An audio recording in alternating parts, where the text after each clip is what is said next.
Imagine being able to speak English clearly, confidently, and without fear. Imagine joining any conversation and feeling sure of your words. For many people, English feels difficult because they focus on grammar, rules, mistakes, and pressure. But real communication is not about perfection. It's about connection. It's about understanding people and letting them understand you. This audiobook will show you how to build that kind of confidence step by step. You'll learn how to think in English, speak naturally, and stop feeling nervous. You'll discover simple habits that can change the way you talk forever. Whether you're a student, a worker, or someone who just wants to improve, this guide will help you move from fear to fluency. Before we start, make sure to subscribe to this channel so you never miss powerful lessons that make you better every day. Now, let's begin your journey to strong English communication. Chapter 1. Why English communication feels hard for most people. Many people want to speak English well, but very few feel confident when they open their mouth. They learn words, they memorize rules, they watch videos, and they read books. Still, something feels stuck. Their mind knows English, but their tongue does not move the way they want. They fear making mistakes. They fear being judged. They fear sounding wrong. This fear grows slowly, and after some years, it becomes a block.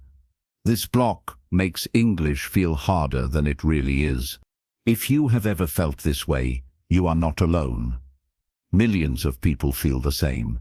The problem does not start with grammar. It does not start with vocabulary. It starts inside the mind. When the mind freezes, the voice freezes. When the mind doubts, the words break. So English communication becomes scary, even when the person actually knows more English than they think. The first reason English feels hard is pressure. From childhood, many people are told to speak correctly, avoid mistakes, sound perfect, or don't embarrass yourself. These ideas create fear. Communication is supposed to be natural, but people grow up thinking it is a test. Every time they speak, it feels like someone is grading them. They worry about every small thing. Accents, grammar, speed, pronunciation. This pressure makes their brain tense. A tense brain cannot communicate well. The second reason English feels hard is comparison. People listen to native speakers on the internet. They see movies, shows, influencers, teachers, and speakers who talk fast and smooth. They think, I must talk exactly like this to be good. But that is not true. English is spoken in hundreds of ways all over the world. There is no single perfect accent. There is no single perfect style. But comparison makes people forget this. They try to copy something unrealistic, and because of that, they feel like failures even when they are improving. The third reason English feels hard is lack of real practice. Many people learn English only through books and classroom methods. They answer exercises, memorize grammar, repeat textbook sentences, and listen to formal lessons. But real communication is different. Real communication is messy. It is emotional. It is loud and fast. It includes laughter, pauses, mistakes, personal stories, expressions, and human tone. Textbooks cannot prepare you for this. So when a learner faces real English conversations, they feel shocked. Their brain says, "This is not what I studied," and fear follows. Another reason is overthinking. When some people speak English, they think too much. They translate from their native language word by word. They try to plan the sentence before speaking. They try to sound perfect. But while they are thinking, the conversation moves forward. They fall behind. They get nervous. Their mind becomes blank. Overthinking kills fluency. The more someone plans, the slower the words come out. English communication requires flow, not perfection. But overthinking breaks that flow. Let's talk about confidence. Confidence is not something you are born with. It is something you build. The people who speak well in English are not always the smartest or the most educated. They are simply comfortable with the language. They allow themselves to make mistakes. They do not panic when they forget a word. They know how to keep talking even when the sentence is not perfect. This comfort comes from practice, not pressure. It comes from real interaction, not memorizing rules. Many learners forget how long it takes to master a language. They expect quick results. They try to force fluency in a few weeks. When it does not happen, they lose motivation. But English is not a small goal. It is a long journey. The people who quit early often think they are bad at English, but the truth is, they simply didn't give themselves enough time. Every big skill requires time. You cannot rush it. Now let us go deeper into a feeling that most learners never admit: embarrassment. When people speak English, they often feel exposed. It feels like others are watching their mistakes closely. Even a small mispronunciation feels huge. Even a small pause feels scary. They think others will laugh. They think others will judge. But here is the truth: most people do not care. They are too busy thinking about their own lives, and if someone laughs, it says more about them than about the speaker. But fear of embarrassment stops many people from improving.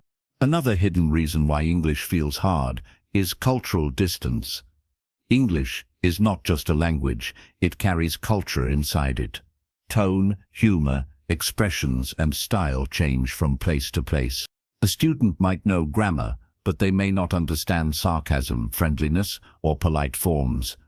They might misunderstand a joke or misread someone's tone. These small cultural gaps make communication feel confusing, but with time and exposure, these gaps close. When you feel challenged by English, remember that your brain is trying to protect you. The fear you feel is your brain's way of avoiding danger. Your brain thinks mistakes are dangerous. It thinks speaking in front of others is risky. It thinks new languages are threats. But this fear is not truth. It is just a habit, and habits can be changed. The moment you understand that fear is normal, it begins to lose power. Let's talk about identity. Many people feel different when they speak English. They do not sound like themselves. Their voice changes a bit. Their personality feels smaller. This happens because the brain uses more energy when working in a second language. It becomes cautious. It becomes careful. But with practice, the personality returns. English stops feeling foreign. The voice becomes steady. The speaker becomes themselves again, just in another language. Another big reason English feels difficult is perfectionism. People want to speak like native speakers. They want zero mistakes. They want to sound flawless. But perfection is not the goal of communication. The goal is understanding. Even native speakers make mistakes every day. They forget words. They restart sentences. They use filler sounds. They laugh at themselves. The idea of perfect English is an illusion. People who chase perfection get stuck. People who accept mistakes grow faster.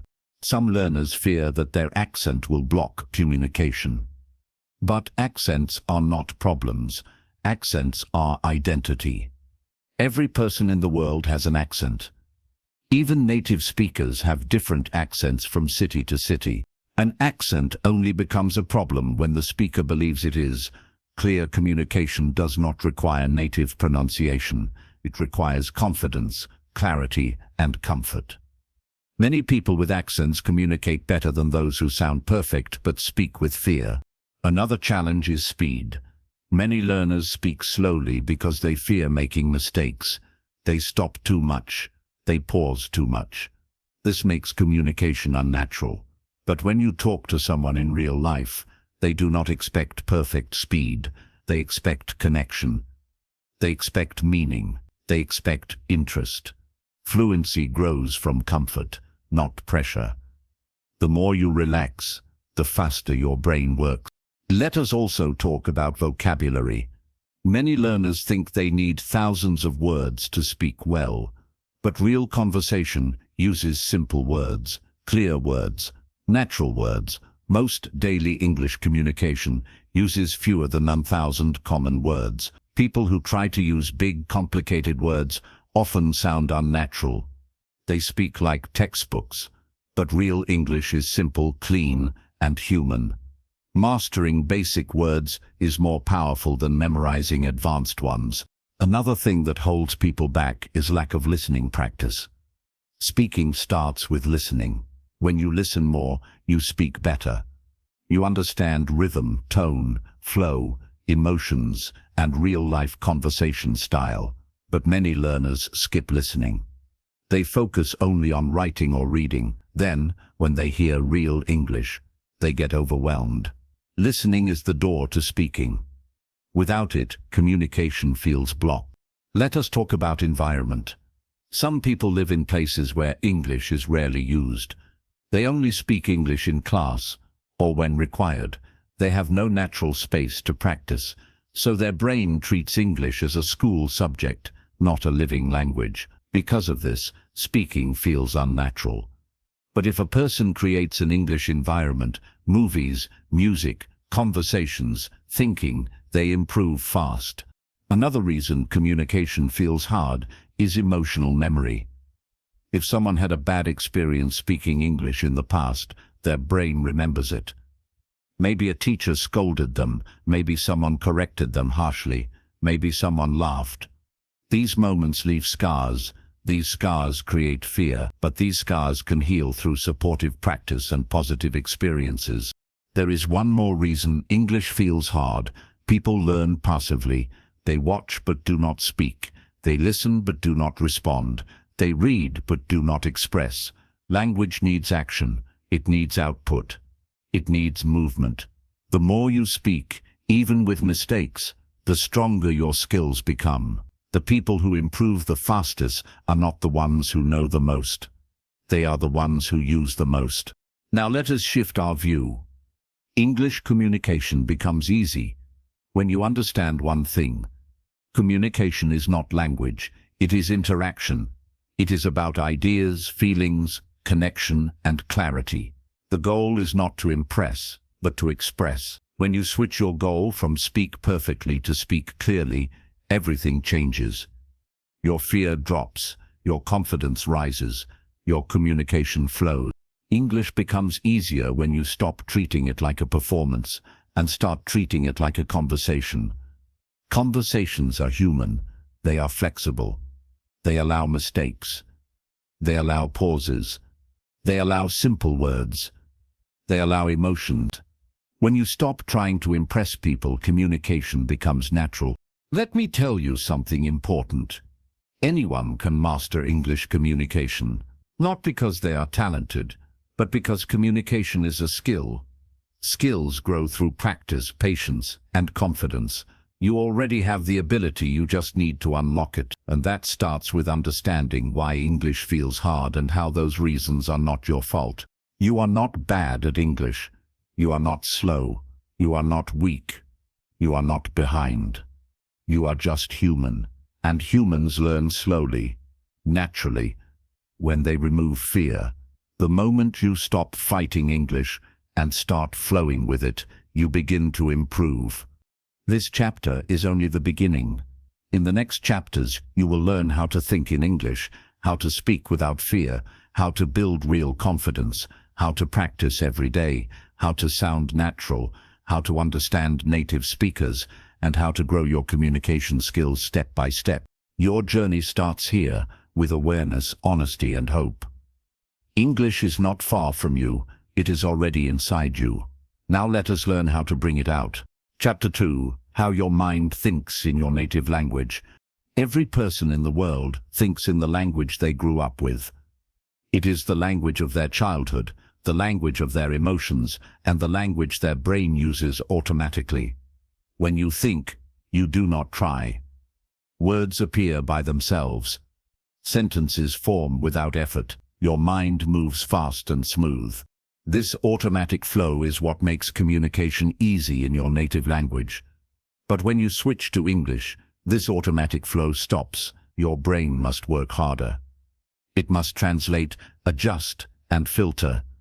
This change creates confusion, and pressure. That is why speaking English feels slow, heavy, and stressful for many people.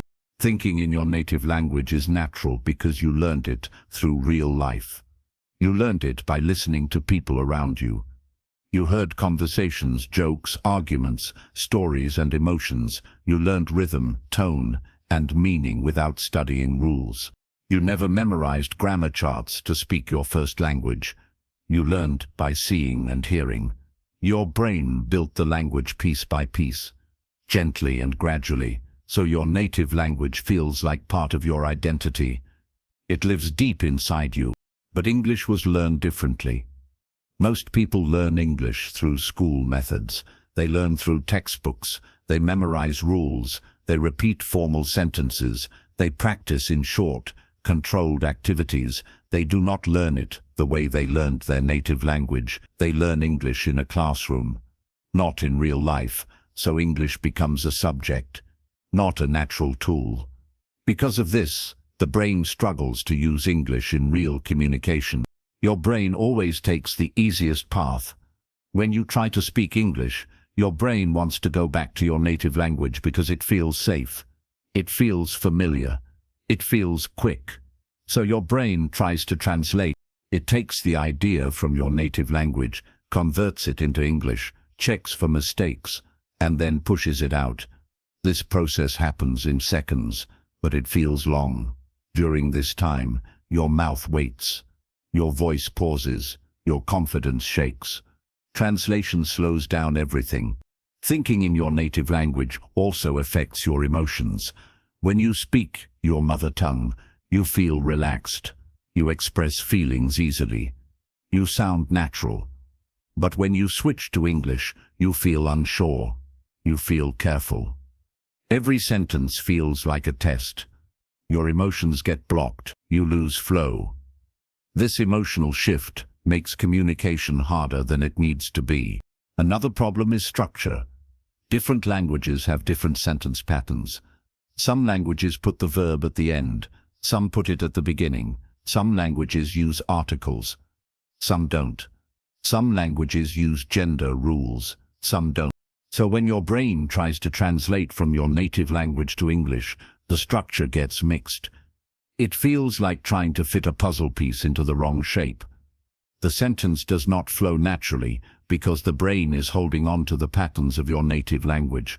Example: in your native language, you might think, yesterday the store went.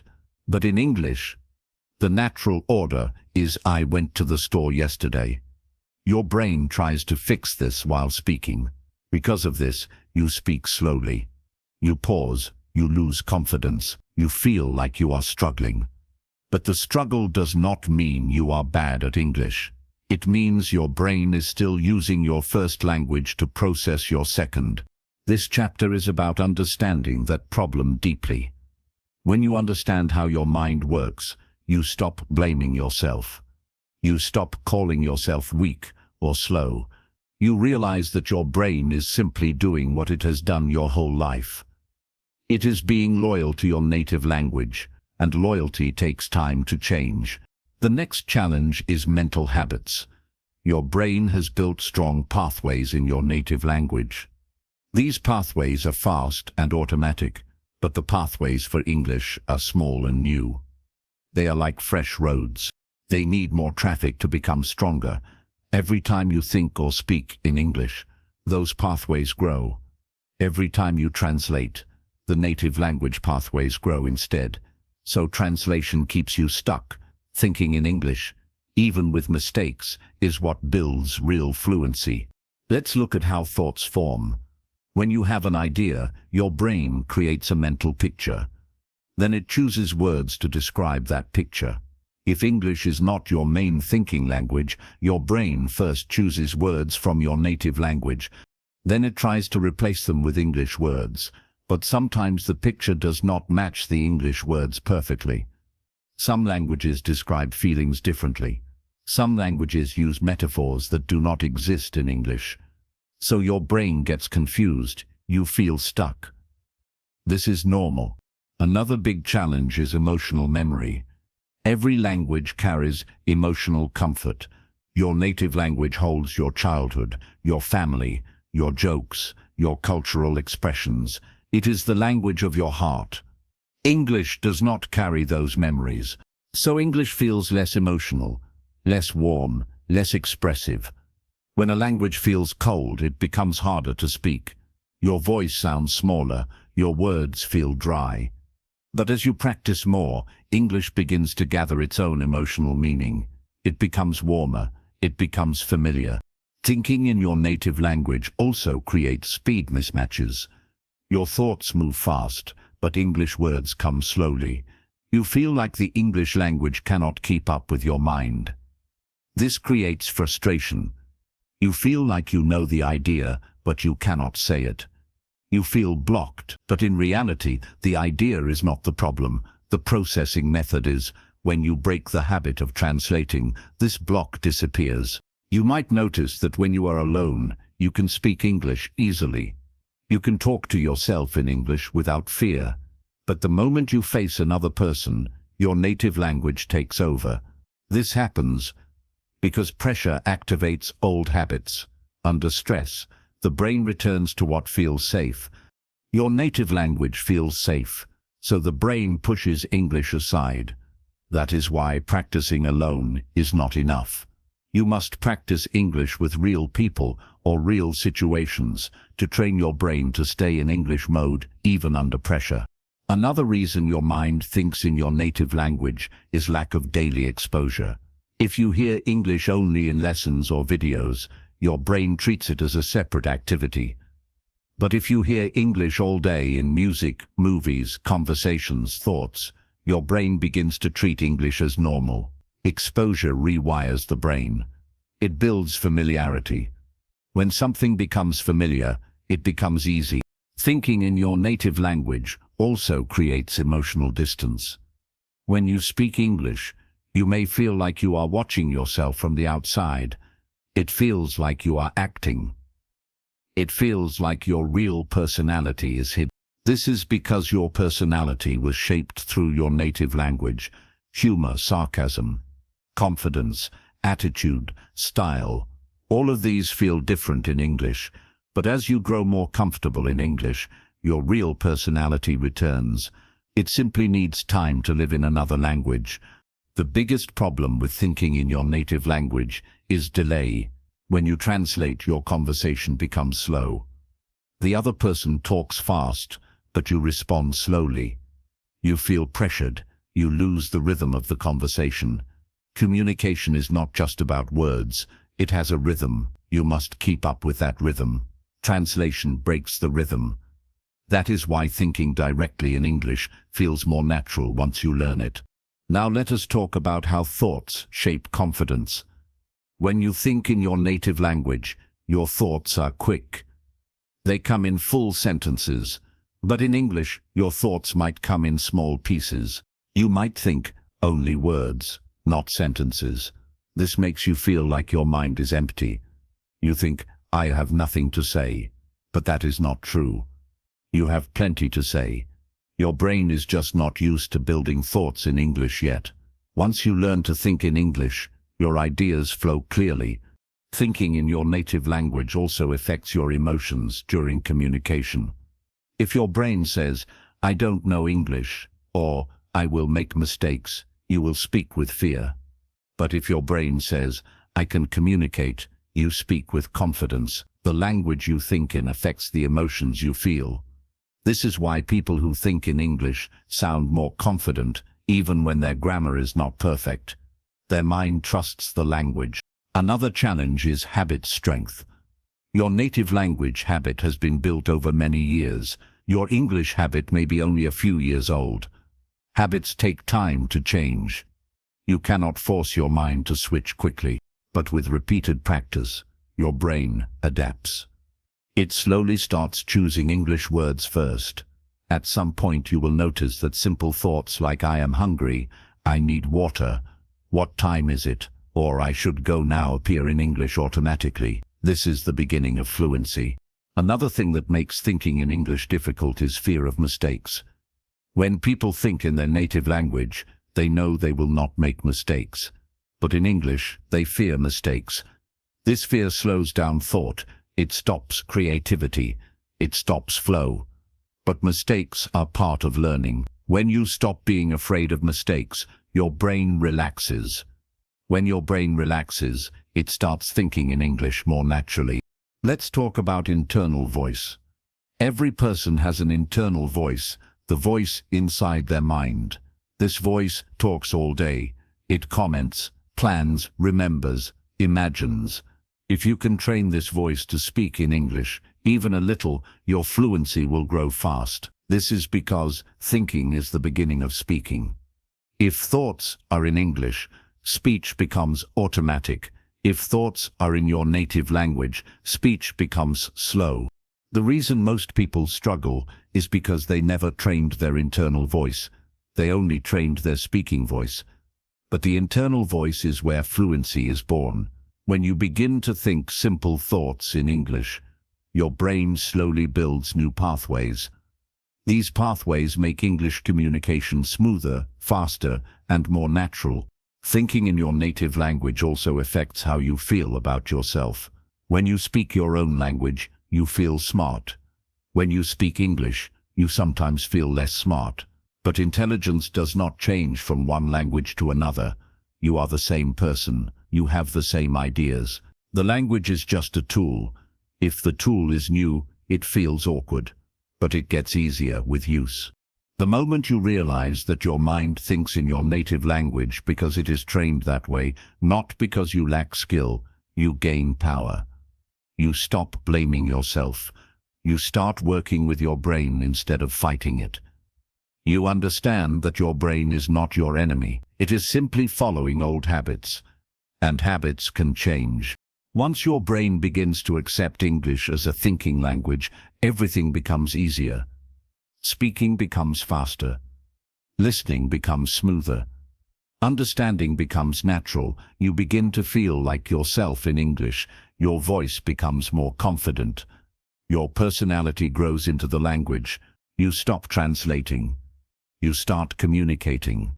English communication is not about replacing your native language.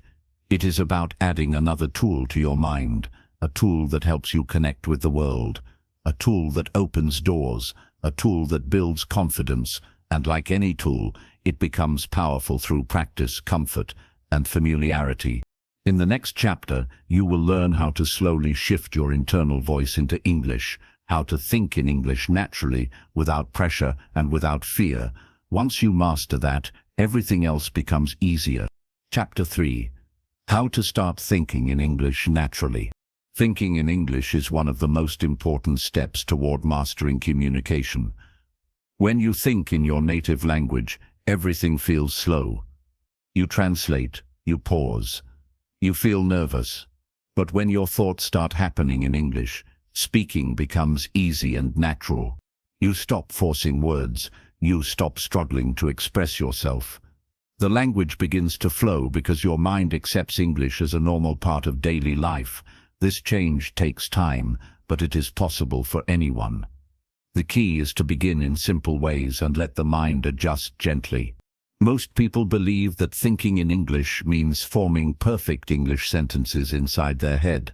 They imagine speaking to themselves in long, complicated lines like a book or a speech. But that is not how thinking works. Thinking is fast, messy, and emotional. Most thoughts are very small. They come in pieces, not perfect grammar. So when people try to think in English with big sentences, they get tired, they give up. They feel like it's too hard. But thinking in English does not start with sentences. It starts with small pieces, short thoughts, simple words, gentle steps. In your native language, your thoughts are not perfect.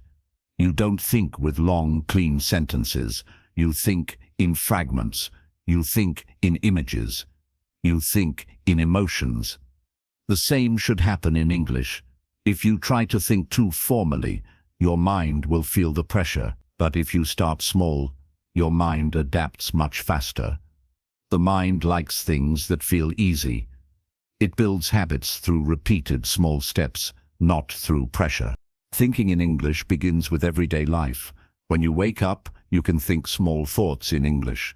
You can say to yourself, I need to get up, or I feel tired, or I want breakfast. These thoughts are simple. They do not require grammar charts. They do not require translation. They only require awareness. When you speak these thoughts inside your mind, you begin training the brain. These small thoughts act like seeds. With time, they grow into larger thoughts. When you walk outside, you can think in English about what you see. The sky looks bright today. The bus is coming. I like this weather. These short thoughts help your brain build comfort. The more often you think like this, the faster your brain gets used to English. The goal is not perfection. The goal is familiarity. Just like your native language feels familiar, English can feel the same if you allow it to become part of daily thinking. Another simple way to think in English is through questions. Your mind constantly asks questions throughout the day. Where am I going? What should I eat? What time is it? These questions can be switched to English. They are short and natural. They match your real thought process. When you think a question in English, your brain begins building a pattern. It starts understanding that English is a tool for thinking, not just a subject to study. Many learners struggle with thinking in English because they try to translate everything. Translation is slow. Your brain converts your native language thoughts into English words, but this process is unnatural. Your brain becomes confused. It tries to match two different systems. The solution is not to translate less. It is to stop translating entirely. Translation fades away when English becomes the first language your brain uses to think. But this does not happen suddenly. It happens step by step, thought by thought. You can start thinking in English using objects around you. If you are cooking, think simple words like salt, spoon, cut, mix, boil. If you are cleaning, think dust, sweep, wash, wipe. If you are at work, think meeting, report, email, task. These words help your brain link English to real actions. When English is connected to action, it becomes automatic. This is how native speakers learn their language, from real life, not from memorizing rules. Another strong method is shadow thinking. Shadow thinking is when you listen to English content and follow it with your own thoughts. For example, when you watch a video and the speaker says, I woke up late today, your mind can think, I woke up early, or I woke up late too. This habit makes your mind respond to English instantly. You begin to think in English without planning. The brain starts acting naturally because it receives English input and creates English output at the same time. Thinking in English also becomes easier when you reduce fear. Many people avoid thinking in English because they worry about being wrong. But inside your mind, there is no judgment. No one is listening. No one is grading. No one is correcting. Your thoughts are private. You are free to think in broken English. You are free to make mistakes. You are free to experiment. The mind learns best when it feels safe. So thinking privately in English gives your mind the freedom it needs to grow. You can also think in English through imagination. Imagine small situations. Imagine you are ordering food. Imagine you are greeting someone. Imagine you are explaining your favorite movie. Imagine you are telling a story. These imagined conversations build fluency. They train your brain to create English ideas instead of translating them. Even if you imagine simple things, your mind is practicing. Practice is not always about speaking out loud. Inner practice is just as powerful. Another helpful trick is object labeling. When you look around your room, choose any object and name it in English. Chair, notebook, window, water bottle, phone. Then describe it with a simple phrase. The chair is brown. The notebook is new. The window is open. These small descriptions teach your brain to form English thoughts about real things. The mind connects English to the world around you. Thinking in English does not require talking all the time. Quiet thinking is just as important. Some of your strongest learning moments will happen silently. When you read English, your mind is thinking. When you hear English, your mind is thinking. When you remember English words, your mind is thinking. All of these build your inner voice. That inner voice is the key to fluency. Many learners believe they need huge vocabulary to think in English. That is not true. You can think deeply even with simple words. The mind does not need fancy vocabulary to express ideas. Simple words are enough to build strong communication. Overthinking vocabulary slows learning, but using simple words speeds it up. Your brain needs comfort more than complexity. You may notice that thinking in English feels slow at first. This is normal. Your brain is adjusting. When a child learns a language, they think slowly at first too. Their small thoughts grow over time. That is exactly how adults learn English too. If you allow yourself to be patient, your brain adapts. The slowness becomes speed. The effort becomes habit. The habit becomes automatic. Another important thing is switching environments. If your environment is full of your native language, English becomes harder to think in. But if you create even a small English environment through songs, videos, podcasts, or speaking, it helps your brain stay in English mode. The more your mind stays in English mode, the easier thinking becomes. Imagine a light switch. Every time you use English, you flip the switch on. Every time you stop, the switch goes off. Your job is to keep flipping the switch. With time, the light stays on by itself. Thinking in English also improves when you think emotionally. If something makes you happy, think, I feel happy. If something annoys you, think, this bothers me. If you are excited, think, I can't wait. Emotional thoughts make language stronger, because emotions stick deeply in the brain. When English becomes linked with emotion, it becomes more natural. You can also use English for planning. When you plan your day, do it in English. I need to finish work. I will call my friend. I should take a break later. These planning thoughts build English thinking patterns. You are training your brain to use English for real-life tasks. Another powerful method is describing your actions. When you are doing something, think about it in English. I am washing my hands. I am opening the door. I am writing a message. These thoughts help your brain attach English to daily routines. It becomes more natural because it connects to your movement. Thinking in English becomes easier when you reduce translation. The goal is not to fight your native language. The goal is to slowly reduce how often your brain depends on it.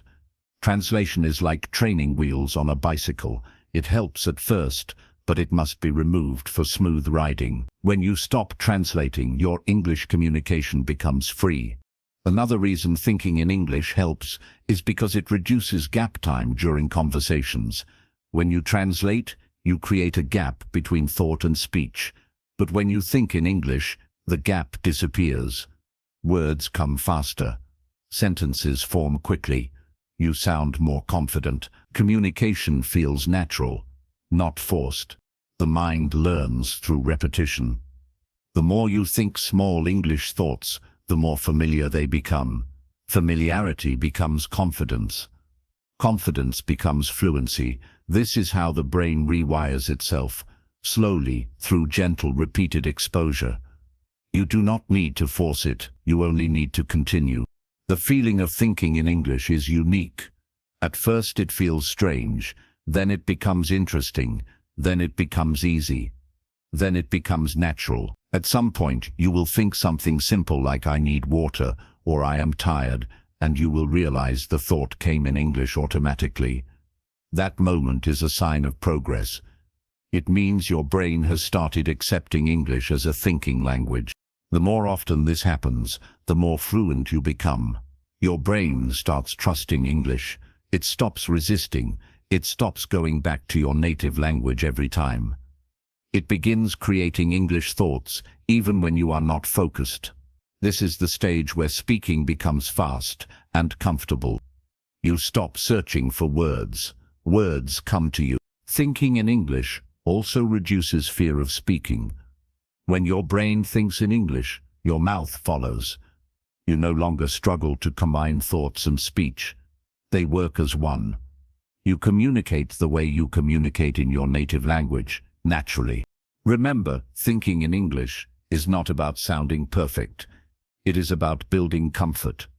It is about making English part of your everyday mind. When English lives in your mind, communication becomes easy. In the next chapter, you will learn how to practice English every day, even if you live in a place where no one speaks English. You will see how daily habits can build deep fluency over time. Chapter 4. Daily habits that build real fluency. Fluency does not happen in one day. It does not come from one book, one lesson, or one video. It grows slowly, the same way a tree grows from a small seed. Many people look for shortcuts. They want quick fluency without building habits. But language does not work like that.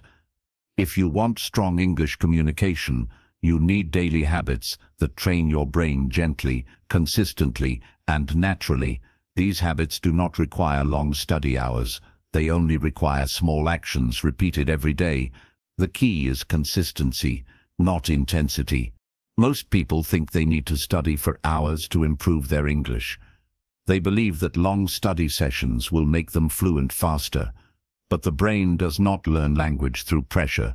It learns through regular contact. If you practice for 10 minutes every day, you will grow faster than someone who practices for 2 hours once a week. The mind loves routine. When you repeat something daily, your brain builds deeper memory. This is why daily habits are more powerful than long but rare study sessions. The first part of building fluency is exposure. A language becomes easy when you hear it often. Think about how children learn their first language. They hear it every day. They listen without understanding at first. But slowly their brain begins to absorb the rhythm, sound, and patterns. You can do the same with English.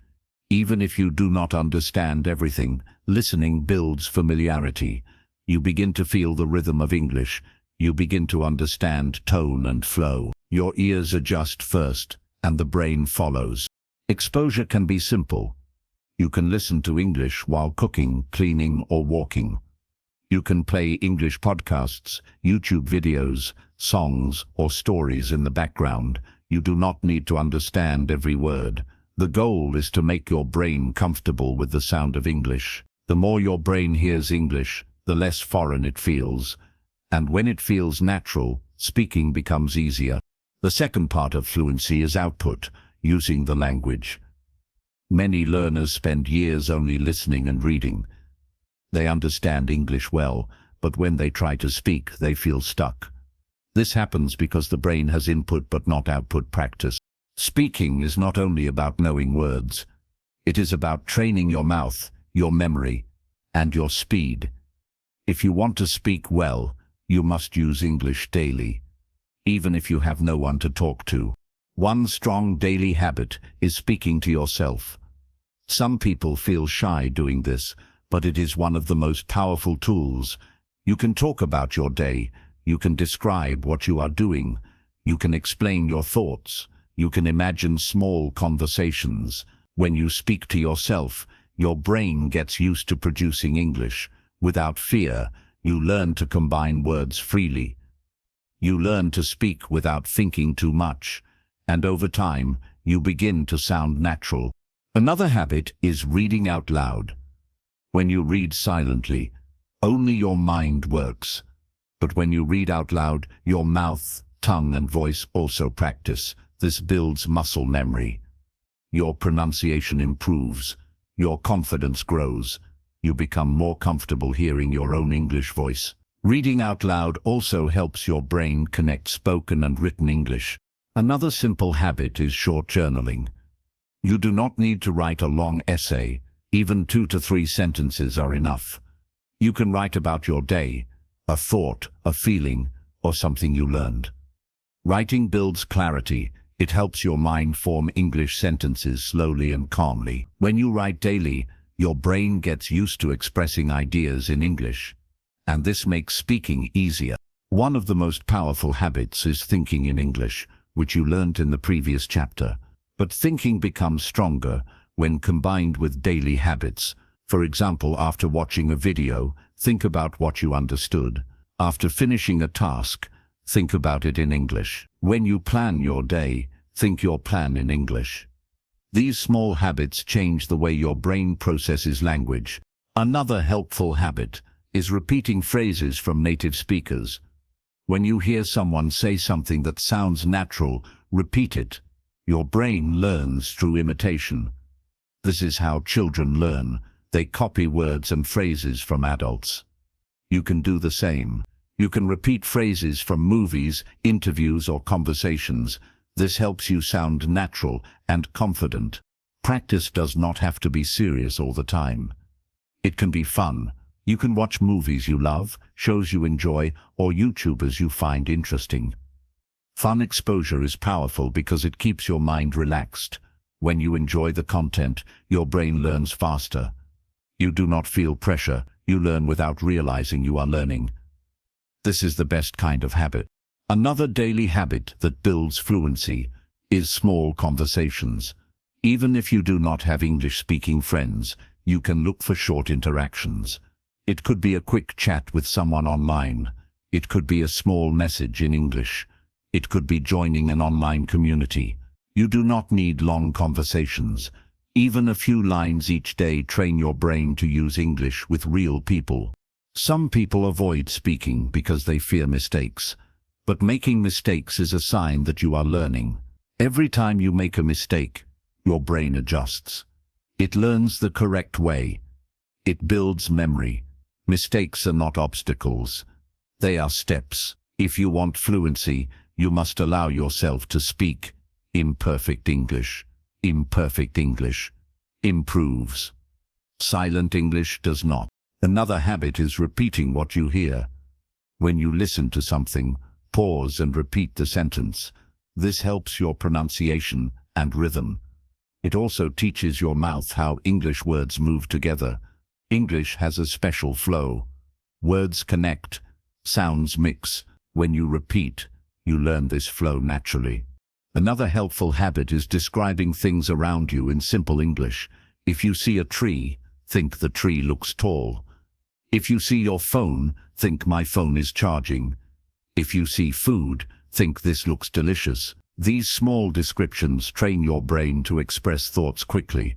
Fluency grows when English becomes part of daily life. The more English touches your day, the easier it becomes. You do not need long study sessions. You only need small habits repeated often. Your brain does not learn from pressure. It learns from consistency. Another powerful daily habit is focusing on clarity instead of perfection. When you speak, do not try to sound advanced. Try to sound clear. Clear English is strong English.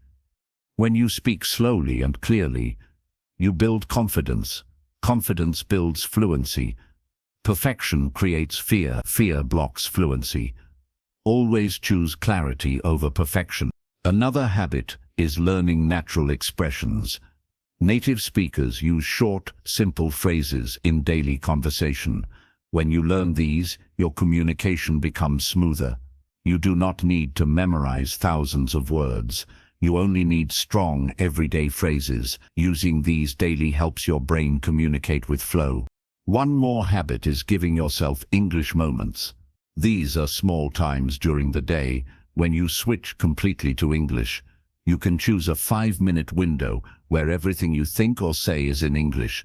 It teaches your brain to stay in English mode. Over time, these moments become longer. Daily habits also build confidence. When you practice every day, you begin to trust yourself. You start to believe that you can communicate. You stop feeling scared. Confidence grows slowly, like a plant. If you water it each day with habits, it becomes strong. But if you neglect it, it becomes weak. Your daily effort is the water that keeps your English alive. Another helpful habit is avoiding negative self-talk. Many learners tell themselves things like, "My English is bad, I can't speak," or "I am slow." These thoughts kill motivation. Replace them with gentle thoughts like I am improving, I am learning, or I am trying. Your mind listens to your words. Speak to yourself kindly. Encouragement builds progress. One more habit is reviewing what you learn. If you learn a new phrase, use it that day. Use it again tomorrow. Review makes the brain remember. Without review, memories fade. But if you use something a few times, it stays in your mind for life. Even when you are tired, give yourself small English contact. A 5-minute video, a short paragraph, a small thought. This tells your brain that English is part of your daily identity. When something becomes part of your identity, you grow naturally. Daily habits are not about working hard. They are about working smart. They are about making English a natural part of your life. When English becomes part of your life, fluency becomes part of your future.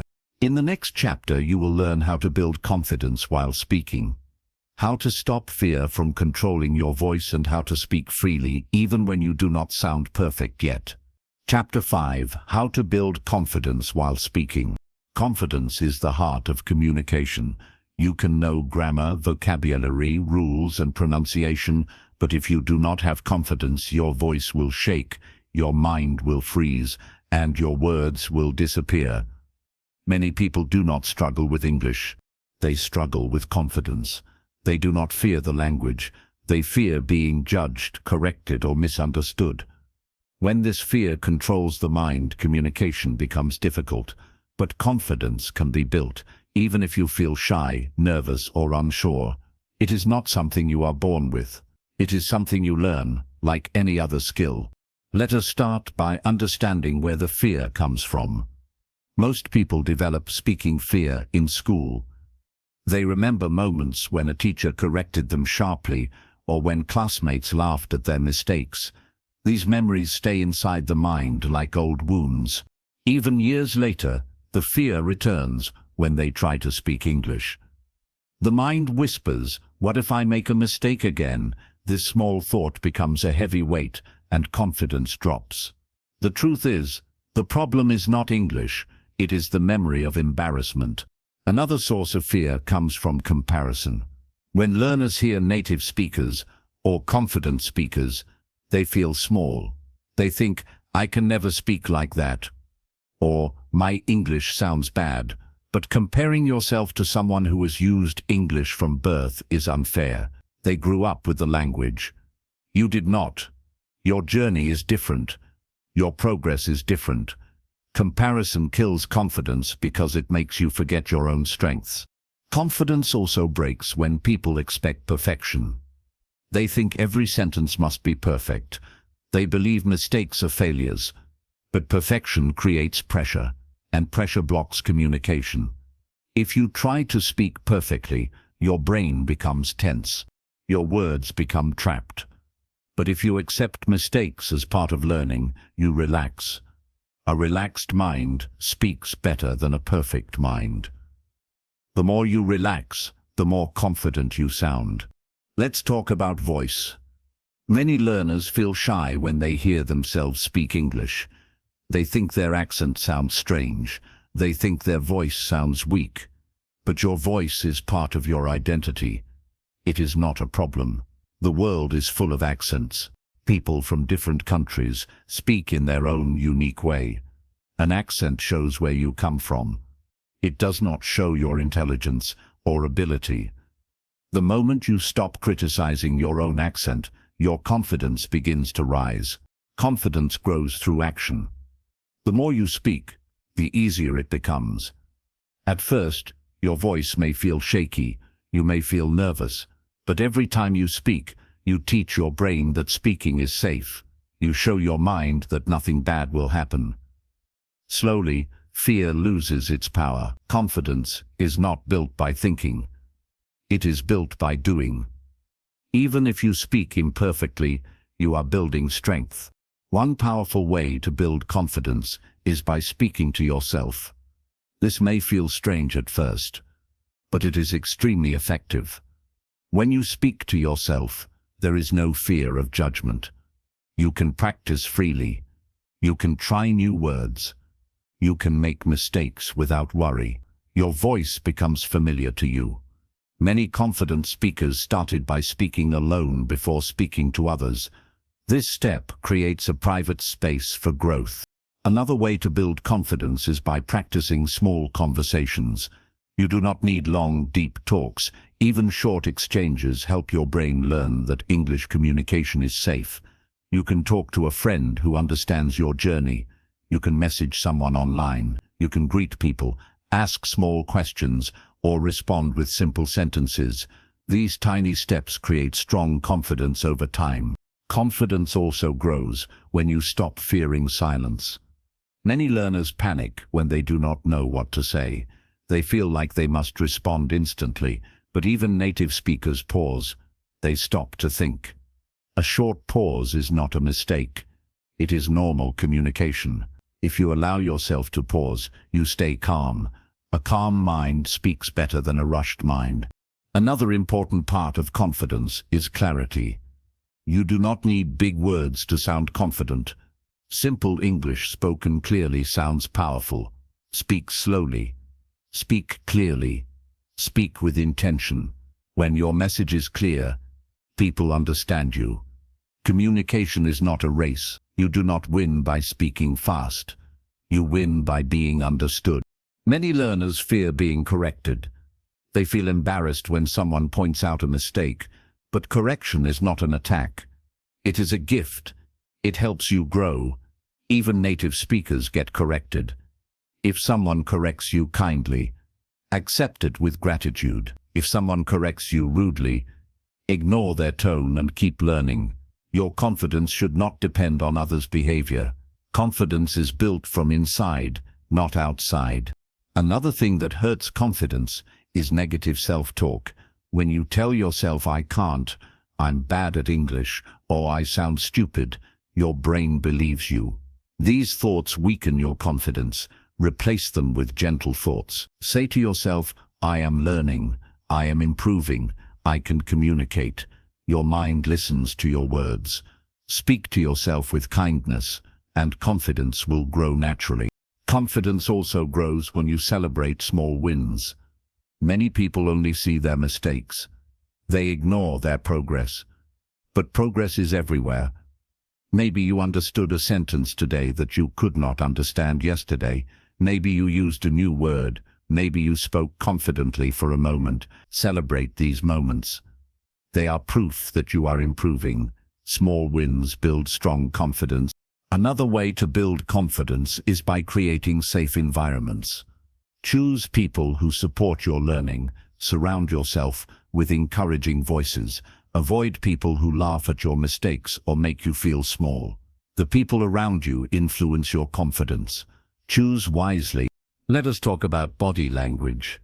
Confidence is not only in your voice, it is also in your posture, your eyes, your breath. When you stand straight, your voice sounds stronger. When you make gentle eye contact, people feel connected. When you breathe slowly, your mind calms down. Calm body, calm voice. Confident body, confident speech. Your body speaks before your words do. Another confidence-building habit is preparing simple sentences in advance. For example, if you know you will talk to someone in English, prepare 3 or 4 sentences in your mind. These sentences act like stepping stones. They give you a starting point. Once you begin speaking, your mind warms up, and the rest becomes easier. Confidence also rises when you learn to change your focus. When speaking, focus on the message, not on yourself. Focus on what you want to say, not on how you sound. When your attention moves away from fear, communication flows naturally. Fear grows when you focus too much on yourself. Confidence grows when you focus on connection. Another thing that helps confidence is understanding that mistakes do not matter as much as you think. When you make a mistake, people forget it quickly. They care about the message, not the grammar. They care about the emotion, not the accent. They care about connection, not perfection. Once you understand this, confidence becomes easier. Confidence also grows when you practice speaking even during fear. If you wait until you feel confident, you may wait forever. Confidence comes from action. Speak even when you feel nervous. Speak even when your voice shakes. Speak even when your heart beats fast. Every time you speak through fear, the fear weakens. One day, your voice will not shake anymore. Another strategy is using simple English. Do not force complex grammar. Do not worry about sounding advanced. Simple English builds strong confidence. Your mind does not get stuck. Your message becomes clear. As your confidence grows, your ability improves naturally. One more thing that builds confidence is kindness toward yourself. Be patient. You are learning a new language. You are building a new skill.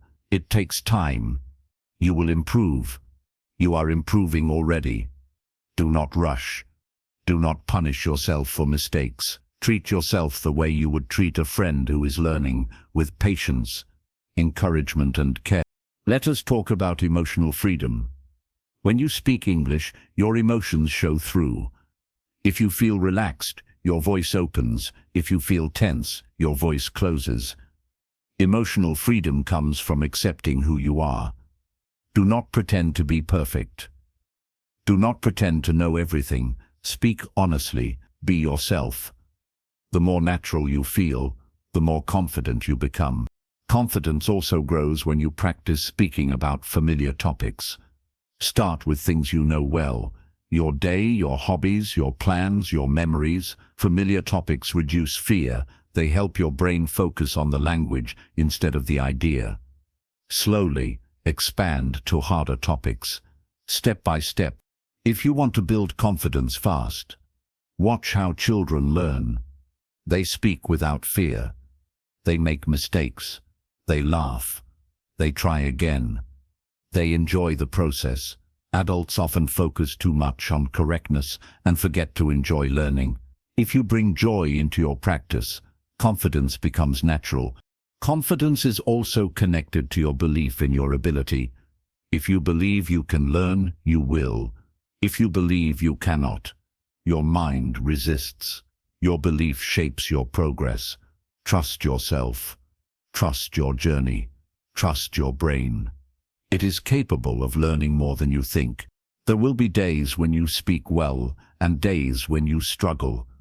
This does not mean you are failing. It means you are human.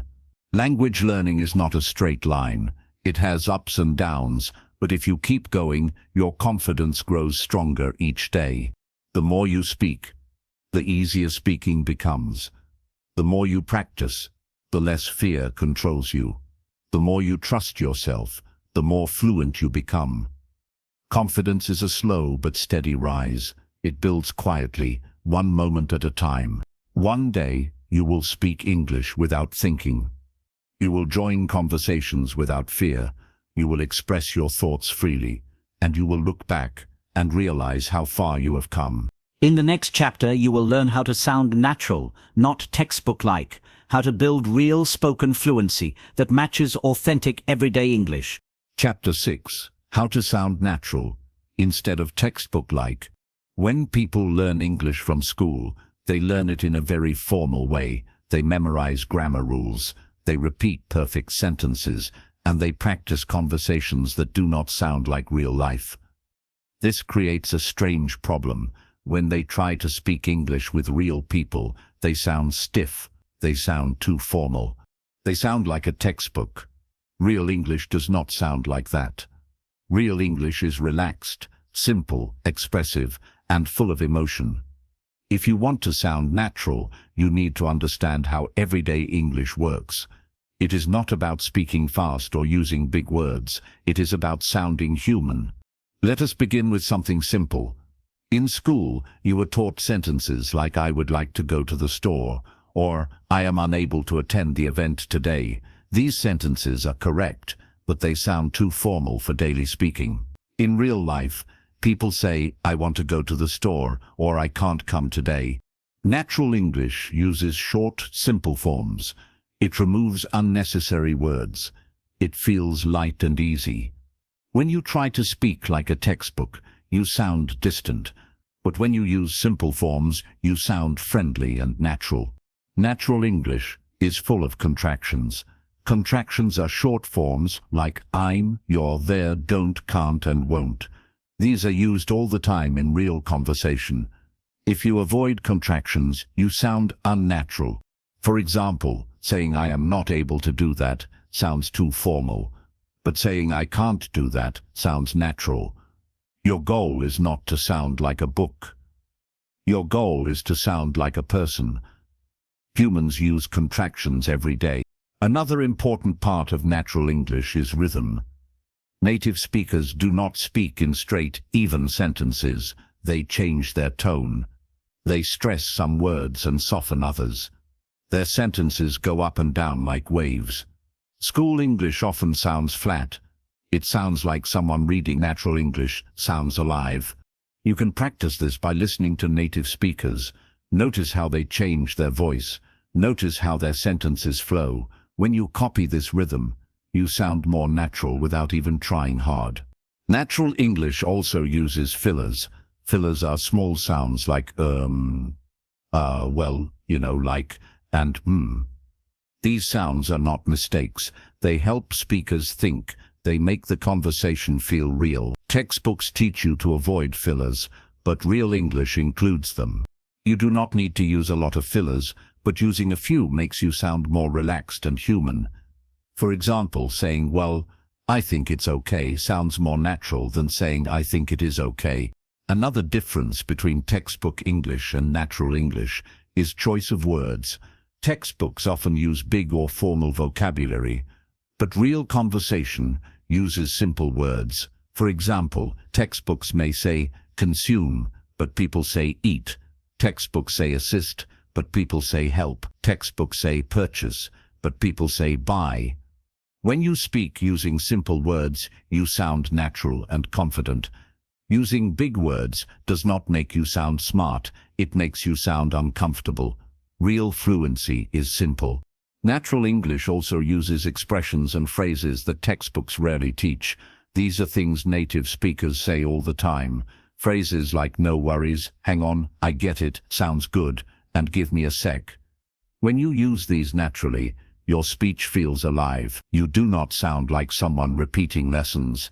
You sound like someone who understands the flow of real English. Another key to sounding natural is learning how to respond like a real person. Textbook conversations often expect long answers, but real conversations include short replies. For example, if someone says, "How was your day?" you do not need to say a full sentence. You can say, "Good, not bad, pretty good," or "could be better." Short responses are natural. They keep conversation smooth.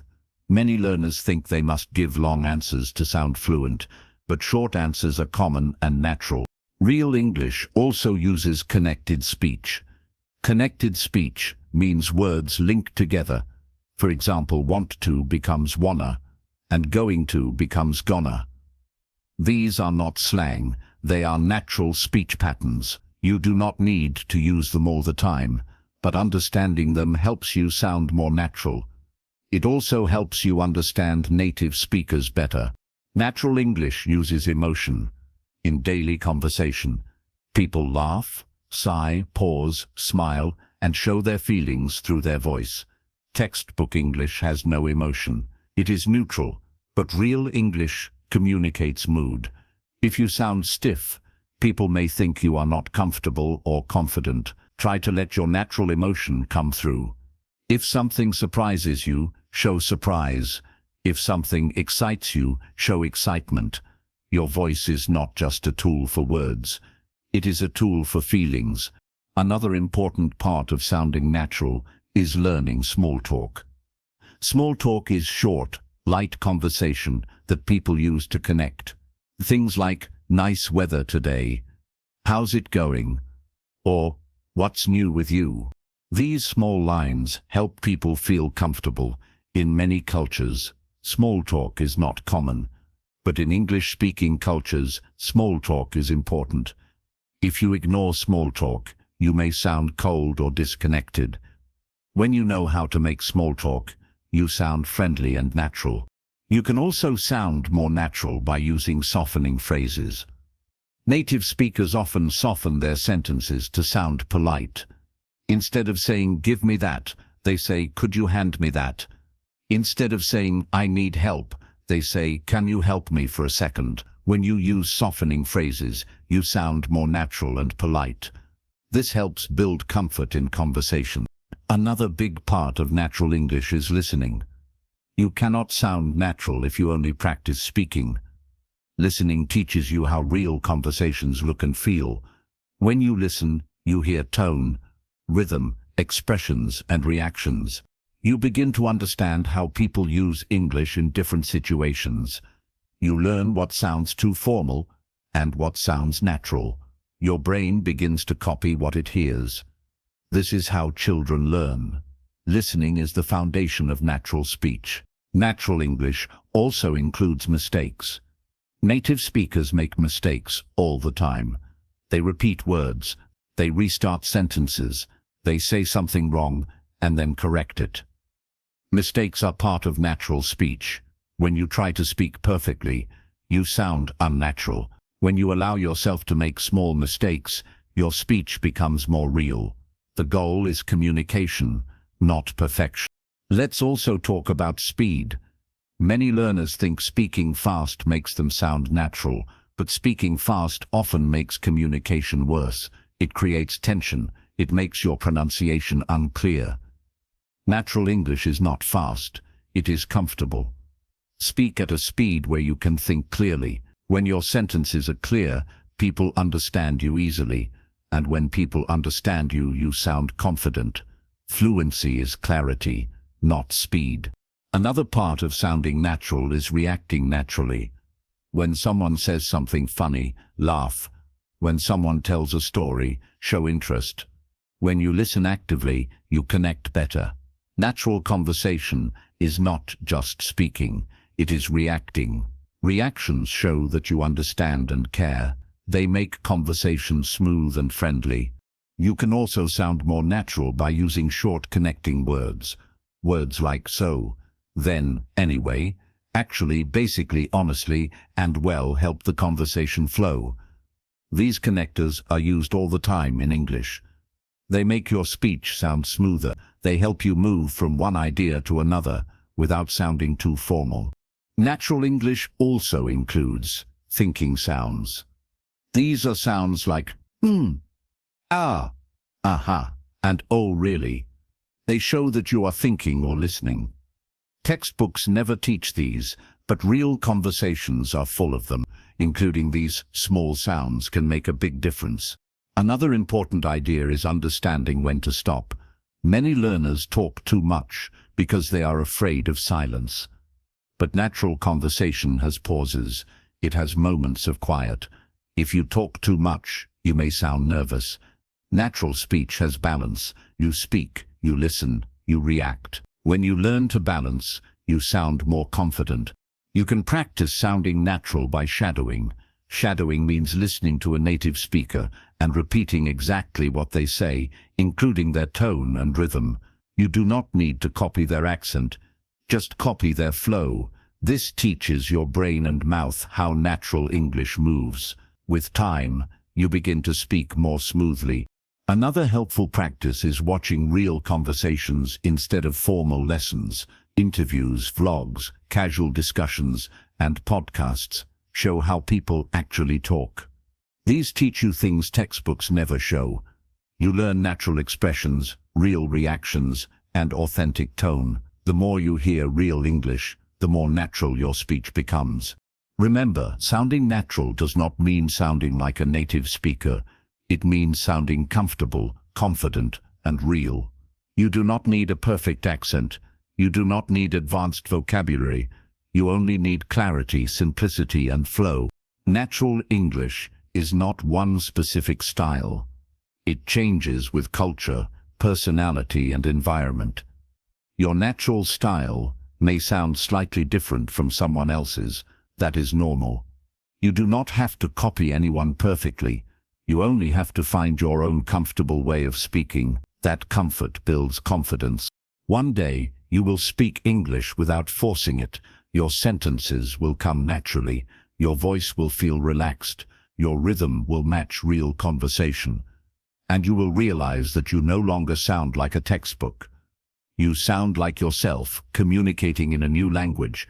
In the next chapter, you will learn how to understand native speakers more easily, even when they speak fast or use unfamiliar expressions. Chapter 7. How to understand native speakers easily. Understanding native speakers is one of the biggest challenges for English learners. Many people can read English well, many can write clearly, many can even speak with comfort. But when they listen to a native speaker, everything suddenly becomes difficult. The words feel too fast. The sentences blend together. Sounds disappear. New expressions appear. And learners feel confused, nervous, and lost. They think something is wrong with them, but nothing is wrong. Understanding native speakers is a skill, and like all skills, it grows with the right practice. Let us begin with the biggest reason native speakers feel difficult to understand: speed.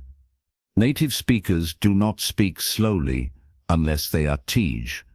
They speak fast because it is natural for them. Their brain does not break sentences into small pieces. They speak the same way you speak your first language. If someone learned your language, they would also feel you speak too fast. So the problem is not the speed itself. The problem is that your ears are not used to the rhythm yet. The brain needs time to adjust. Another reason native speakers are difficult to understand is because they connect words. They do not say every word clearly. Words blend into each other. For example, "What are you doing?" becomes "what you doing." "Did you eat?" becomes "gee, I'm going to" becomes "I'm going." These connected forms are natural for native speakers, but they confuse learners because textbooks rarely teach them. When you understand that words connect, you stop expecting clear separation. Your ears begin to relax, and comprehension becomes easier. Native speakers also use expressions that are not taught in school. They use idioms, slang, casual phrases, and cultural references. Textbooks teach proper English, but real life uses casual English. When a native speaker says, "I'm beat," they mean "I'm tired." When they say, "Hold on," they mean "wait." When they say, "No big deal," they mean "It's okay." If you do not know these expressions, you may understand every individual word, but still miss the meaning. Understanding native speakers is not only about hearing words. It is about understanding the way the language lives. Another challenge is accent. English has many accents: American, British, Australian, Canadian, African, South Asian, European, and more. Even within the same country, accents change from region to region. This creates confusion for learners because the pronunciation shifts. Sometimes the vowel sounds change, sometimes the rhythm changes, sometimes the speed changes. But once your ears get used to the variety, accents become easy. The more accents you hear, the more flexible your ears become. Many learners make a common mistake. They only listen to slow English. They watch lessons. They listen to teachers. They listen to simplified content. This builds basic understanding, but it does not prepare you for natural speech. If you only listen to slow English, your ears never learn real speed. Listening to slow English is like learning to swim on land. You understand the movements, but you cannot swim until you enter the water. Real English movies, conversations, interviews, podcasts is the real water. The key to understanding native speakers is exposure. Your ears must hear English regularly at different speeds, with different voices, different accents, and different styles. When you listen often, your brain begins to recognize patterns. It learns where sentences usually pause. It learns which words link together. It learns the music of English. Understanding becomes less about translation and more about feeling the flow. Another powerful step is learning to focus on meaning, not individual words. When native speakers talk fast, you will not catch every word, but you do not need to. Even native speakers do not catch every word in a noisy environment. What they catch is the idea.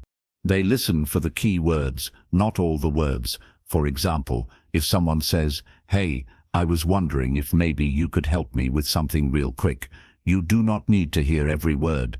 Key words like "help me" and "real quick" give you the meaning. When you stop trying to catch everything, your understanding improves. Understanding native speakers also becomes easier when you stop translating in your head. Translation slows you down. When you hear a sentence in English and translate it into your language, you lose time. By the time the translation is complete, the speaker is already on the next sentence. To understand native speakers, you need to train your brain to understand English directly. This is a slow process, but it begins with simple steps. Listen to short clips. Try to understand without translating. Repeat this daily. Slowly, your brain adjusts. You begin to think in English while listening to English. Another helpful technique is shadowing. Shadowing means listening to a native speaker and repeating after them at the same time. This trains your ears and your mouth together. It forces you to follow the rhythm, the speed, and the connected speech. At first it will feel difficult. You may not keep up.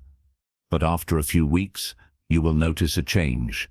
You will begin understanding native speakers more easily, even when they speak fast. Another method is using subtitles wisely. Many learners watch movies with subtitles in their own language. This helps with story understanding, but not listening skills. To improve listening, watch with English subtitles. Your eyes and ears work together. You understand the pronunciation, vocabulary, and sentence flow. Slowly, increase the difficulty. After some time, try watching without subtitles. You will see improvement. Another important part of understanding native speakers is learning common reductions. Reductions are short forms native speakers use naturally. For example, want to becomes wanna, sort of becomes sorta, kind of becomes kinda, and got to becomes gotta. Understanding these helps you decode fast speech. Once your brain recognizes these forms, native speakers will no longer sound confusing. Let us also talk about stress patterns. English is a stress-timed language. This means some words are strong and others are weak. Native speakers stress important words and reduce the rest. For example, in the sentence, "I really want to go today," the stressed words are really, want, go, and today. The other words become soft. If you only listen for the stressed words, you still understand the meaning. This is how native speakers listen. You can learn to do the same. Understanding native speakers is easier when you know the context. If you know what the conversation is about, you can guess many words. Even if you miss a few sounds, your brain fills the gaps. Context is a powerful tool. If someone talks about weather, you expect words like rain, hot, cold, wind, and sunny. If someone talks about work, you expect words like meeting, deadline, project, and boss. Context guides your understanding. Another important idea is familiarity. When you listen to the same speaker often, you begin to understand them better. Your ears get used to their speed, tone, and accent. Choose a few YouTubers, speakers, or podcasters and listen to them regularly. Familiarity builds comfort. Comfort builds understanding. You can also improve your listening by slowing down fast speech at first. Many platforms allow you to reduce speed to 0.75 es or 0.5 es. This helps your ears catch the patterns. Slowly increase the speed as you improve. This method trains your ears gently. Another useful practice is repetition. Listen to the same clip multiple times. The first time you may understand very little. The second time you understand more. The third time even more. Repetition reveals hidden words and patterns. It trains your brain to recognize real speech. Also, do not try to understand everything at once. Divide listening into small goals. One day focus on catching key words, another day focus on retention, another day focus on rhythm. Step by step, your understanding grows. Another important point is confidence. Many learners panic when they cannot understand everything. Panic blocks the brain, calmness opens it. If you miss a sentence, relax, keep listening. Understanding is not a test. It is a skill that grows with exposure. Native speakers do not expect you to understand every word. They care that you are trying. Understanding native speakers also improves when you stop being afraid of asking for repetition. If you do not understand something, it is okay to say, "Could you repeat that?" or "Sorry, I didn't catch that." Even native speakers say this to each other. Asking for repetition is normal communication, not failure. You can practice understanding native speakers by listening to different speeds. Start with slightly fast content. Then slowly challenge yourself. If you always stay in your comfort zone, your ears will not grow. Challenge creates progress. Another key step is listening for meaning, not grammar. Native speakers break grammar all the time. They shorten sentences. They skip words. They mix structures. If you focus on grammar while listening, you will get lost. Focus on the main idea. Let us also talk about confidence again, because confidence and listening are linked. When you feel confident, your ears open. When you feel scared, your ears close. Listening is not only a physical skill, it is emotional. If you are relaxed, you understand more. Practice listening when you are calm, not stressed. Another helpful idea is to be patient. Listening skills take time to grow. You may feel frustrated at first, but every minute of listening builds progress. Slowly, your ears begin to understand more. Suddenly, one day, you will notice a big change. You will understand a full sentence without trying, then a full conversation, then a full video. Understanding native speakers feels impossible at first, but one day, it becomes natural. Here is one final truth. You do not need to understand 100%. Even native speakers do not understand everything from every accent. Understand the main idea. Catch the key words. Let your brain fill the rest. Communication is not about perfection. It is about connection. In the next chapter, your journey will move toward a deeper skill. How to speak in a way that holds attention and creates connection, not just communication. Chapter 8. How to speak so people actually listen. Speaking English is one thing, but speaking in a way that people want to listen to, that is a different skill. Many learners focus only on grammar, vocabulary, and pronunciation. These are useful, but they do not teach you how to speak with impact. People listen when they feel something. People listen when your words carry clarity, confidence, and emotion. People listen when your voice feels honest and present. Communication is not only about what you say, it is about how you say it. Let us begin with a simple truth. People listen more to calm voices than loud voices. Many learners think speaking louder will make them sound confident, but real confidence is gentle. When your voice is calm, people feel comfortable, they feel safe. They trust what you say. A calm voice tells the listener that you are not nervous or unsure. It shows that you are in control of your message. You do not need to rush. You do not need to force your words. Calmness gives your speech weight. Another part of speaking so people listen is clarity. Clarity does not mean using big words. Clarity means using simple words in a clear way. Speak slowly enough that the listener has time to understand. If you rush, your message gets lost. When you speak clearly, your ideas shine. You do not need perfect grammar. You need clear expression. Clarity makes people pay attention. Many people speak as if they are trying to finish as fast as possible. This makes the listener feel stressed. But when you speak at a normal, comfortable pace, your message becomes easier to follow. Pauses are a powerful tool. A small pause gives your listener time to process. It also gives your voice a rhythm. Pauses create interest. They make your words sound thoughtful. Silence is not empty. Silence supports your message. Another important part of speaking is connection. Speaking is not a performance, it is a relationship. When you look into someone's eyes or imagine the listener's feelings, your voice changes.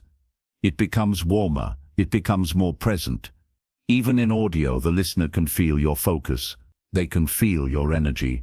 When you speak with connection, you speak to the person, not at the person.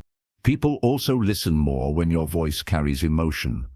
Not dramatic emotion, not fake emotion, but real feeling. If you talk about something exciting, let your excitement show. If you explain something serious, let your voice soften. Emotion helps your listener understand your intention. Emotion is a bridge. Without it, your words become flat and forgettable. Another powerful way to hold people's attention is storytelling. Humans are naturally drawn to stories. Stories are easier to remember. Stories create pictures in the mind. Stories bring emotion, lessons, and meaning. You do not need big dramatic stories. Even small personal stories help your message feel alive. When you share a small experience, the listener feels closer to you. Storytelling builds connection and trust. There is another truth many people forget. People listen more when you speak with honesty. If you try too hard to sound smart, you sound forced. If you try too hard to impress, you sound unnatural. But when you speak honestly, people feel it. You become relatable. Your words feel real. Honesty does not require perfect English. It requires sincerity. Another way to get people to listen is by being present. When you speak, focus on the moment. Do not worry about mistakes. Do not think about how you sound. Be here, in the conversation. People can feel when you are present, and they can feel when you are distracted. Presence makes your speech alive. Let us talk about tone. Tone is the music of your voice. You can say the same sentence in different tones and create different meanings. If your tone is flat, your speech becomes boring. If your tone is too high, your speech feels nervous. If your tone is too low, it feels distant. A natural, warm tone invites people to listen.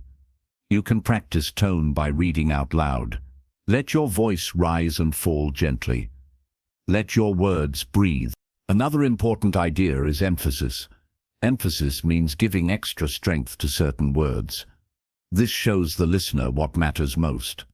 For example, the sentence "I didn't say he stole the money" changes meaning depending on which word you emphasize. Emphasis gives your message direction. When used naturally, it makes your speech more interesting. People also listen more when you vary your pace. If you speak at the same speed the entire time, it becomes tiring. Sometimes speak slowly to highlight an idea. Sometimes speak a little faster during excitement. This change in pace keeps your listener engaged. Your voice becomes dynamic, not monotone. Another powerful way to make people listen is to ask questions. Not big questions, but small ones. Questions create engagement. They make the listener feel involved. Even rhetorical questions, like "you know what I mean" or "have you ever felt that way," create human connection. Questions activate the mind. They make your listener pay attention. Confidence also plays a big role. When you speak with confidence, people naturally listen. But confidence is not loudness. Confidence is knowing your message matters. Confidence is trusting your voice. Confidence is not apologizing for speaking. Many learners begin their sentences with "sorry, my English is not good." This kills confidence. Speak without apologizing. Your English does not need to be perfect for your voice to matter. Another skill is simplicity. The most powerful speakers use simple words. They do not confuse the listener. They do not create heavy sentences. They speak in a way that is easy to follow. Simple speaking shows clarity of mind. It shows respect for the listener. People often remember simple messages more than complex ones. People listen when you speak with purpose. Before you speak, know what you want to say. A clear purpose leads to clear speaking. When your mind is confused, your speech becomes confusing. But when your mind is focused, your words become strong. Purpose guides expression. Another technique to hold attention is using visual language. This means using words that paint pictures. Instead of saying he was very tired, you can say he could barely keep his eyes open. Instead of saying the day was hot, you can say the sun felt like fire on my skin. Visual imagery makes your speech vivid and memorable. People also listen more when you show understanding. When you respond with phrases like, I get what you mean, or I know how that feels, you create empathy. Empathy builds trust. When people trust you, they listen to you. Another part of speaking well is knowing when to stop. Sometimes people speak too long, they repeat ideas, they add unnecessary details. The listener becomes tired. Learn to keep your message focused. Stop when your point is complete. A strong ending leaves a strong impression. Breathing also plays a role. When you breathe calmly, your voice becomes stable. You speak more smoothly. If you breathe too fast, your speech becomes shaky. Take gentle breaths. Let your breath guide your rhythm. Listening improves speaking too. When you listen deeply, you understand how people react. You learn timing. You learn how conversations flow. Good speakers are good listeners. Listening teaches you the emotional side of communication. Another powerful idea is speaking with intention, not insecurity. Many learners over-explain because they feel insecure. They use too many words. They try too hard. But when you speak with intention, your message becomes clean. Your voice becomes stronger. The listener respects your clarity. Practice is necessary. You can practice speaking with impact by recording your voice. Listen to yourself. Notice your tone, pace, and clarity. Adjust slowly. Improvement comes with awareness. You can also practice with real people, even in small conversations. Every conversation teaches something. Finally, remember that people listen to those who speak with heart. Facts are important. Ideas are important. But your voice becomes unforgettable when it carries heart. Communication is not just a skill, it is a human connection. When your words come from a real place inside you, they touch the listener. Heart makes you relatable. Heart makes you memorable. Heart makes people want to listen. One day, you will speak English in a way that captures attention. You will speak clearly, calmly, and confidently. You will use emotion, stories, rhythm, and honesty. People will listen not because your English is perfect, but because your presence is real. That is the heart of communication. In the next chapter, you will learn how to speak English without overthinking, how to turn fear into flow so your words come naturally. Chapter 9. How to stop overthinking when you speak. Overthinking is one of the biggest barriers in English communication. Many people know enough English to speak. They understand words, they understand grammar, they understand sentences. But when it's time to speak, their mind becomes crowded. Thoughts race. Fear takes over. They try to find the perfect word. They try to remember the perfect structure. They worry about mistakes. They worry about what others will think. And in the middle of all that worrying, their voice becomes quiet, their ideas disappear, and their confidence breaks. Overthinking steals the natural flow of speaking. But there is hope. Overthinking is not a permanent part of your personality. It is a habit. And like all habits, it can be changed. You can learn to speak without freezing. You can learn to trust your voice. You can learn to express yourself naturally, calmly, and confidently. Overthinking weakens as your comfort grows, and comfort grows with understanding and practice. Let us begin with the root cause. Overthinking usually comes from fear. Fear of judgment, fear of mistakes, fear of sounding strange, fear of failing. This fear makes your brain enter protection mode. When the brain feels danger, even if the danger is only embarrassment, it tries to control everything. It tries to fix every sentence before you speak it. It tries to search for the perfect word. But this extra control slows you down. It blocks your flow. It makes speaking feel heavy. The first step to overcoming overthinking is understanding that mistakes are not dangerous. Mistakes do not harm you. People will not reject you because you mispronounce a word. People will not laugh because you used simple English. People will not judge you the way you judge yourself. Most native speakers admire learners who try. They respect your effort. Once you accept that mistakes are harmless, your mind relaxes. A relaxed mind speaks freely. Another cause of overthinking is perfectionism. Many learners want to speak perfectly before they speak at all. They think that perfection is the goal. But perfection is not the goal. Communication is the goal. Perfection belongs in textbooks, not conversations. Real people do not speak perfectly. Not even native speakers. They pause, restart sentences, choose wrong words, forget names, make grammar mistakes.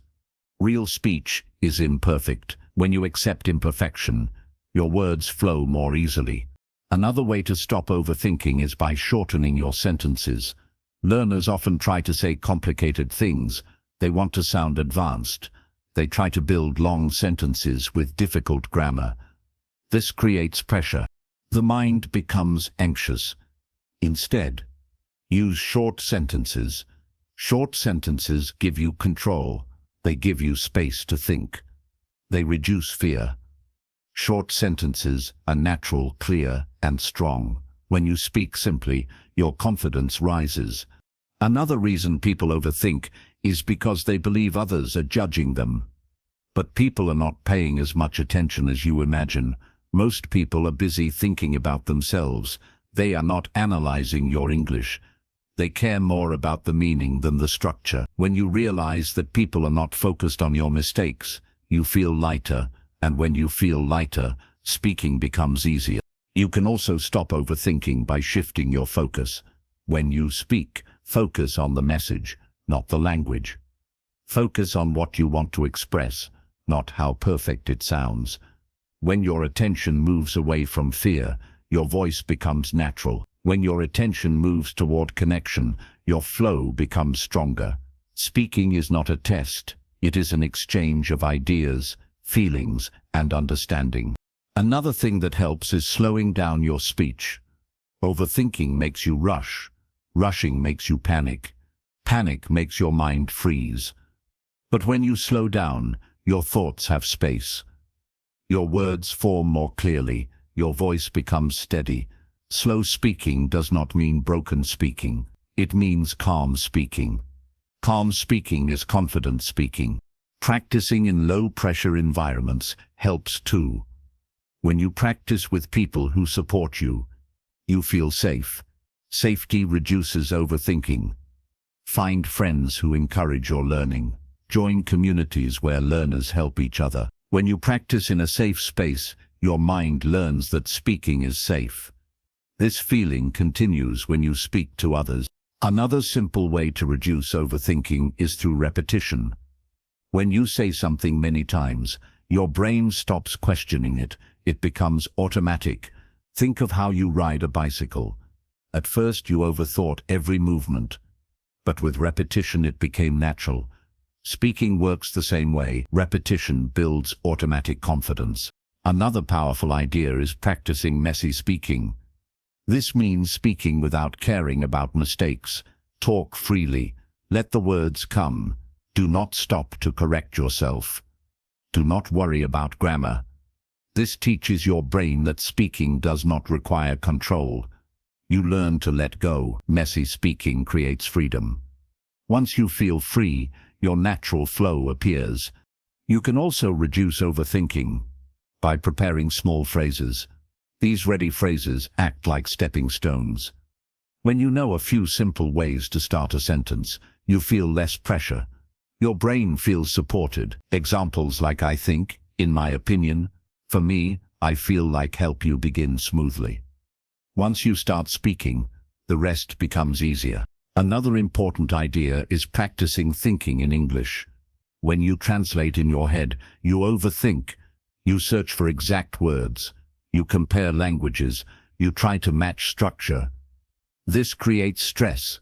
Thinking directly in English removes the middle step. It reduces the workload on your brain. It builds natural flow. Thinking in English does not happen overnight, but small steps make a big difference. You can also practice reducing overthinking by speaking to yourself daily. Talk about your day. Describe your room. Explain your thoughts. These private moments build confidence. There is no fear, no audience, no pressure. Your brain learns to speak without judgment. When you speak freely alone, you begin to speak freely with others. Another powerful way to stop overthinking is learning to breathe. When people feel nervous, they stop breathing normally. Their breath becomes short and tight. This makes the mind panic and the voice shake. But when you take slow breaths, your body calms down. A calm body creates a calm mind. A calm mind creates calm speech. Before speaking, take one slow breath. It resets your brain. Another important part of reducing overthinking is learning how to listen deeply. When you listen closely, you understand the flow of conversation. You do not panic about your turn. You feel the rhythm. Listening reduces pressure. When you understand better, your fear decreases. Listening is not only receiving, it prepares your mind for speaking. You must also accept that overthinking will not disappear in one day. It fades slowly. It gets weaker each time you speak. It gets weaker each time you try. Every moment of courage hurts overthinking. Every sentence you speak breaks its power. One day you will notice that you spoke without thinking too much. That day will come. The biggest weapon against overthinking is action. If you wait until you stop overthinking before you speak, you will wait forever. You must speak through the overthinking. You must speak even when you feel unsure. With each attempt, your mind learns that nothing bad happens. You gain strength. You gain trust in yourself. And trust is the cure for overthinking. Another helpful step is focusing on progress, not perfection. Progress is slow, steady, and real. Perfection is an illusion. If you celebrate small improvements, your confidence grows. Confidence reduces fear. Reduced fear reduces overthinking. It is a cycle, and it begins with celebrating simple wins. Another powerful shift is giving yourself permission to be imperfect. Say to yourself, it's okay if I make mistakes. It's okay if I pause. It's okay if I sound simple. When you accept imperfection, pressure disappears. When pressure disappears, words flow naturally. Another important idea is noticing your triggers. Some situations increase overthinking: speaking to strangers, speaking to authority figures, speaking on the phone. But once you identify your triggers, you can face them step by step. You do not need to defeat all fears at once. Take one situation at a time. Practice until it becomes easy, then move to the next. You can also practice speaking in the present moment. Overthinking often comes from worrying about the future. What if I say something wrong? Or what if they don't understand me? But the future is not here. Speak only for the moment. Focus on the sentence you are saying right now, not the next one, just the present one. This breaks the power of anxiety. Another powerful mindset shift is remembering that your voice deserves to be heard. You have ideas, feelings, experiences, and stories that deserve expression. English is simply a tool. Do not let fear stop you from sharing yourself. When you value your message, your voice becomes stronger. Overthinking begins to fade when you trust yourself. Trust is built slowly through experience.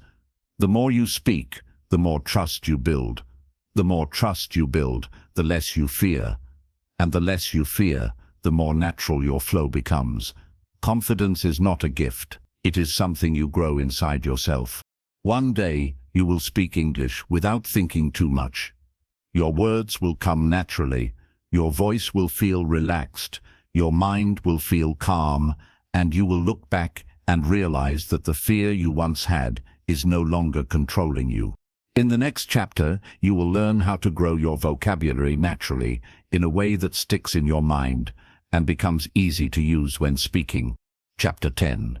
How to build vocabulary you can actually use. Many learners think vocabulary means knowing thousands of words. They try to memorize long lists. They repeat words again and again. They push themselves to learn more in less time. But when they try to speak, the words disappear. Their mind becomes blank. The vocabulary they learn does not come when they need it. This makes them feel frustrated. They think their memory is weak. They think they are not talented. But the truth is simple. Memorizing is not the same as learning. And learning is not the same as using. To build vocabulary you can use in real life, you need a different approach. You need understanding, repetition, connection, and real-life practice. You need words that feel familiar, natural, and alive. You need words that connect to your everyday life, not words that sit quietly in a notebook. Let us begin by understanding why many people struggle with vocabulary. When you try to memorize too many words at once, your brain gets overloaded. It cannot create strong connections, so those words stay weak. Weak words disappear easily. Strong words stay in your mind because they are connected to meaning, feeling, and experience. One powerful way to build real vocabulary is learning words inside stories. Stories create context. Stories make the word feel alive. When you see a word in a story, your brain sees how it works. You understand not just the meaning, but the feeling, the tone, and the situation. For example, if you learn the word exhausted from a dictionary, you only know its definition. But if you read it in a story, he walked slowly after a long day, feeling exhausted from the heat and the noise. You feel the word. You understand it deeply. The next time you feel tired, your mind will bring that word naturally. Another way to build vocabulary is by learning in small groups, not big lists. Your brain likes patterns. If you learn 10 random words with no connection, you forget them fast. But if you learn 4 or 5 words related to one idea, they stick better. For example, if you learn the words rain, umbrella, storm, soaked, and wet together, your mind creates a picture. Pictures are easy to remember. Words that live together stay together. Another useful method is using new words as soon as possible. If you learn a new word today but never use it, your brain sees it as unimportant. It slowly disappears. But if you use it in a sentence, even a simple one, your brain saves it. The first time you use a new word, it might feel strange. It might feel forced. But this feeling is normal. Every skill feels awkward at first. The more you use the word, the more natural it becomes. Another important idea is listening for vocabulary in real life. When you watch videos, movies, or talks, pay attention to simple words used often. Many learners chase advanced vocabulary, but forget that the most powerful speakers use simple words every day. Simple words help you build strong communication. Complex words are like decorations. They look nice, but are not always needed. A strong vocabulary begins with simple words used well. You can also grow vocabulary by reading things you enjoy. If you read things that feel boring or too difficult, your brain closes. But when you read what interests you, stories, articles, conversations, even simple blogs, your brain opens. It pays attention. You enjoy the process, and when you enjoy something, you remember it better. Learning becomes lighter.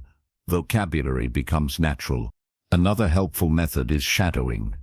Shadowing means listening to a sentence and repeating it at the same time. This helps you learn natural vocabulary, natural tone, and natural structure. When you repeat sentences from native speakers, you feel the rhythm of English. You learn how words connect. You learn how they sound in real life. Shadowing builds vocabulary that becomes part of your speaking.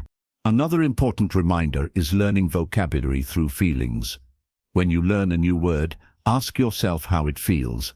For example, if you learn the word peaceful, think of a moment in your life when you felt peaceful, a quiet morning, a soft breeze, a warm cup of tea. When a word connects to a memory, it becomes strong. Emotion is glue for vocabulary. Another powerful method is talking about your day in English. When you describe your day, you use vocabulary that matters to your life. These words are easy to remember because they relate to your routine. When you go to the grocery store, think of the English words for the things you see. When you cook, think of the English names for ingredients. When you feel a certain emotion, think of the English word for it. Life becomes your classroom. Everyday moments become lessons. Another way to build useful vocabulary is by avoiding translation. When you translate from your language, you slow yourself down. You search for exact matches. Many languages do not match English perfectly. Direct translation creates confusion. Instead, learn vocabulary with English definitions. English to English is faster and more natural. It helps you think in English. Another tool that helps is listening to people speak simply. Many learners only watch complex English content. They think advanced English will make them advanced speakers. But real progress often comes from simple content, where words repeat. Repetition is the mother of memory. If you hear the same word many times in natural conversation, it becomes part of your voice. Another important idea is learning phrases, not just single words. Single words are weak. Phrases are strong. For example, instead of learning the word frustrated, learn the phrase, I felt frustrated because. Instead of learning improve, learn I want to improve my. Phrases help you speak smoothly. They help you express ideas fully. They remove the pressure of building sentences from zero. Another powerful method is recording your voice. When you record yourself speaking, you hear your vocabulary in real use. You notice which words flow easily and which words disappear.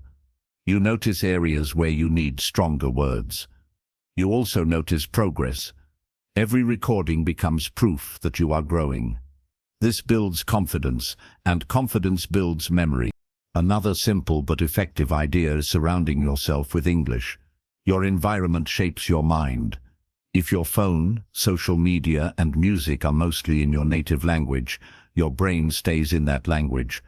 But if you slowly fill your environment with English, you learn naturally. Your mind becomes familiar with common words.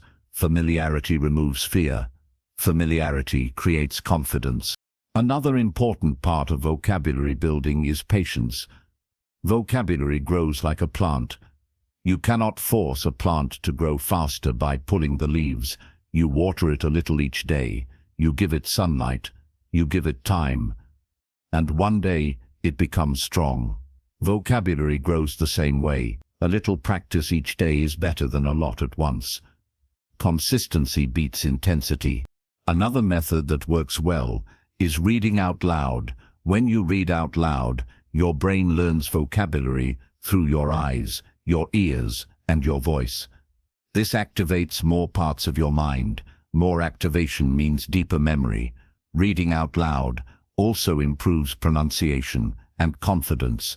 Another idea is noticing vocabulary patterns. English has many word families. For example, from the word create, you get creative, creation, creativity, and creator. When you notice patterns, you learn many words from one root. This saves time and builds strong understanding. You can also grow vocabulary by writing simple daily notes. Write about your feelings, your goals, your thoughts, your dreams.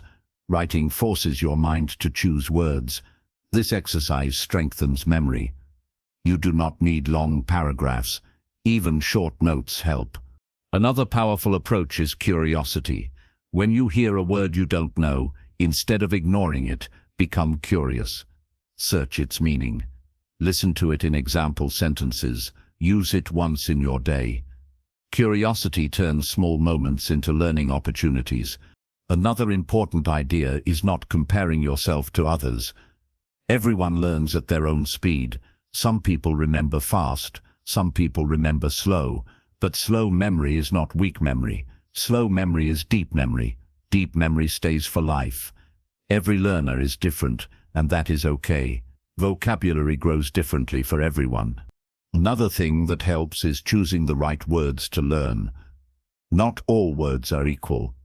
Some words are rare. Some words are advanced. Some words are used only in special situations. Focus on words that appear in daily life. These words bring the most value. These words help you speak with confidence. Another helpful method is learning vocabulary through listening. When you hear a word used naturally many times, your brain begins to store it automatically. This is how children learn their first language. They do not study vocabulary lists. They listen. They repeat. You can learn the same way. Another simple method is practicing conversation with yourself. Ask yourself questions like, "What did I do today?" Or "What made me happy today?" Or "What do I plan to do tomorrow?" When you answer, your brain searches for vocabulary. This search strengthens the words in your memory. Another important idea is trusting the slow progress. Vocabulary building is not a race. It is a journey. You will not learn everything in one day. But every small step builds your future confidence. Every new word is a brick in the house of your fluency. One day you will look back and realize how far you have come. Finally, remember that vocabulary becomes powerful only when you use it. Words that stay in notebooks do nothing. Words that stay in your mouth, in your thoughts, in your conversations, in your life. These are the words that matter. Your goal is not to learn more words. Your goal is to use words with comfort and confidence. In the next chapter, you will learn how to improve your pronunciation so your speech becomes clear, smooth, and easy for anyone to understand. Chapter 11. How to improve your pronunciation naturally. Pronunciation is one of the biggest challenges for English learners. Many people feel shy because they think their accent is too strong.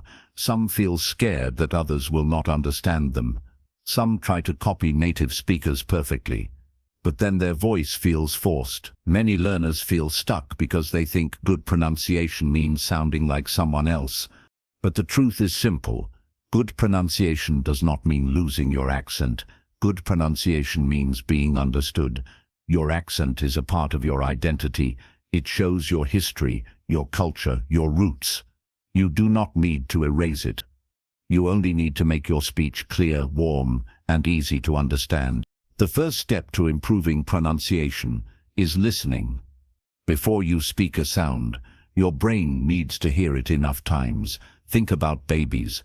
They listen for many months before they even say one word.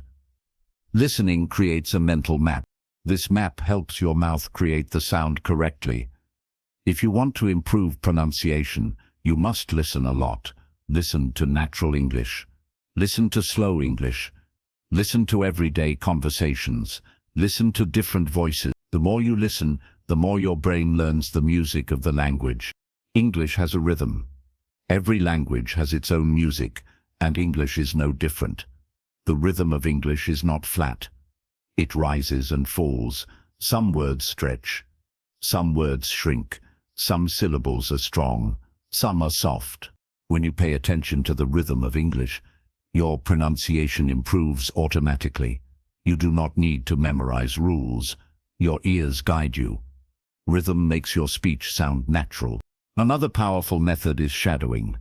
Shadowing means repeating what you hear at the same time.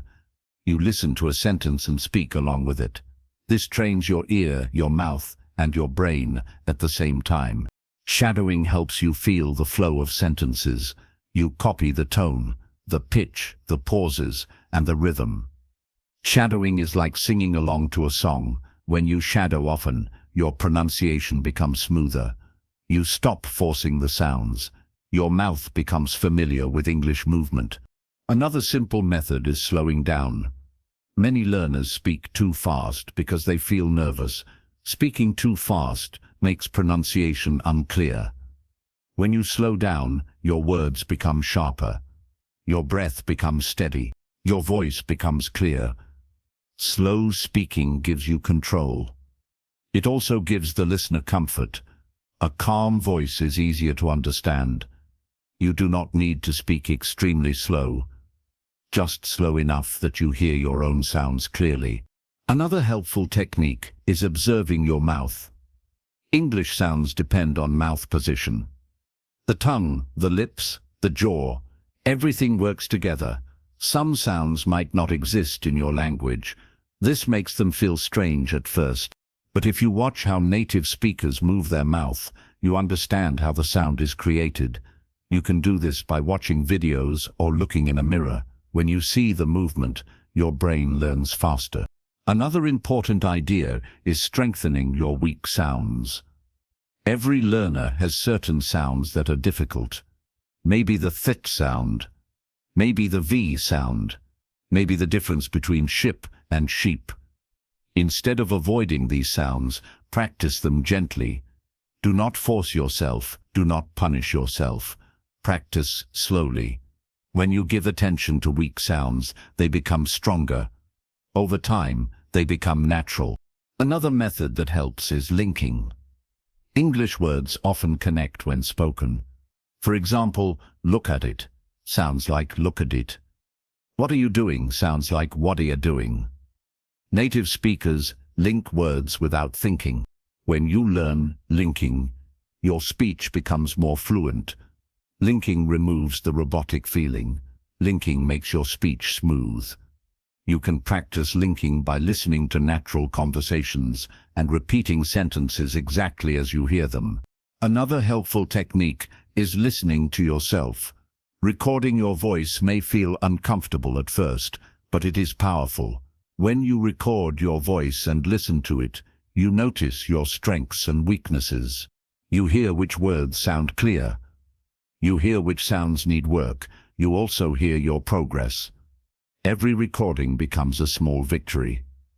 It builds confidence. Confidence improves pronunciation more than anything else. Another powerful method is speaking out loud every day. Reading out loud is especially helpful. When you read out loud, you practice pronunciation, rhythm, and confidence at the same time. Start with simple texts. Slowly increase the difficulty. The goal is not speed. The goal is clarity. Your mouth becomes stronger when you speak. Just like muscles grow from exercise, pronunciation grows from practice. Another important idea is focusing on stress. Stress means emphasis on certain syllables. For example, in the word inspire, the stress is on the second syllable. In the word beautiful, the stress is on the first syllable. Stress affects meaning. If you stress the wrong part, the word feels strange. Native speakers may still understand you, but the sound will feel unnatural. Learning stress patterns helps your pronunciation become more natural. Another helpful idea is practicing with short sentences. Long sentences can feel overwhelming. Short sentences give you control. For example, practice saying, "How are you today?" or "I'm feeling good," or "That sounds interesting." Say these sentences clearly. Feel the movement of each word. When you practice with short sentences, your brain slowly builds natural speech patterns. It is also helpful to learn pronunciation through emotion. If you say a sentence without emotion, it becomes flat. But when you add feeling, your voice becomes alive. Emotion helps your mouth move naturally. It brings life into your words. Practice saying simple phrases with feeling. Try saying, "I'm excited" with excitement. Try saying, "I'm tired" with softness. Emotion improves clarity. Another important part of pronunciation is breath. Your breath controls your voice. If your breath is shallow, your voice becomes weak. If your breath is steady, your voice becomes strong. Before speaking, take one gentle breath. Do not force air. Just breathe naturally. Your breath gives your words strength. Breath helps you stay calm. A calm speaker is a clear speaker. Another technique that helps is choosing a voice model, not an idol, not someone you try to copy perfectly, but a guide. This can be a speaker, a YouTuber, or a voice actor whose speech you like. Listen to their rhythm. Listen to their tone. Listen to how they express emotion. Let their voice inspire you. You do not need to become them. You only learn from them. Another helpful idea is practicing minimal pairs. Minimal pairs are words that sound similar but have one small difference, like ship and sheep, bat and bad, sit and seat. Practicing these pairs helps your ear notice small differences. When your ear becomes sharp, your pronunciation becomes clear. Hearing creates speaking. Another important idea is practicing in real conversations. You can practice for hours alone, but speaking with people teaches you the most. Real conversations give you real reactions. You see which sounds cause confusion. You learn to adjust. You also learn that people care about your message, not your mistakes. The more you speak, the more natural your pronunciation becomes. Another power technique is repetition. If you find a sentence you like, repeat it 10 times, not quickly, but slowly and with feeling. Repetition creates muscle memory. Your mouth learns the shape of English. Over time, your pronunciation becomes automatic. Many learners get stressed about their accent, but remember this: having an accent is beautiful. It means you speak more than one language. It means you have strength others do not have. You do not need to sound like a native speaker. You only need to sound clear. You only need to sound like you. Your voice is unique. Let it stay unique. Another important idea is letting go of perfection. Pronunciation improves with practice, not pressure. If you try too hard, you become tense. Tension makes your voice shaky. Relaxation makes your voice smooth. Learn to enjoy the process. Enjoy small improvements. Every clear sentence is progress. Every new sound is growth. Another thing that helps is using your face more. English uses facial muscles many learners are not used to. For example, the th sound requires the tongue to come slightly forward. The v sound uses the bottom lip against the top teeth. These movements may feel strange, but practicing them helps. Over time, your mouth adapts. What feels unnatural now will feel normal later. Another helpful habit is practicing in front of a mirror. When you watch yourself speak, you notice important things: lip movement, tongue position, jaw tension. You can correct your habits gently. Do not judge yourself, just observe. A mirror gives you feedback without pressure. Another method that works well is speaking with a relaxed face. Tension in your jaw or lips can make sounds unclear. Practice relaxing your face before speaking. Move your jaw gently, smile softly, let your mouth be free. When your face relaxes, your pronunciation becomes smoother. Another technique is humming. Humming warms the voice. It relaxes the throat. It prepares your voice for clear speech. Before practicing pronunciation, hum for a few seconds. Your voice will feel stronger. Your breath will feel smoother. You can also improve pronunciation through imitation. When you hear a sentence you like, imitate it. Try to match the tone, the speed, and the emotion. Imitation teaches your brain how English feels. It teaches your mouth how English moves. Imitation is one of the fastest ways to improve pronunciation. Another helpful method is breaking words into parts. If a word feels difficult, break it down. For example, the word comfortable is often spoken as comfortable. The word interesting becomes interesting. Learning natural reductions makes your speech flow more smoothly.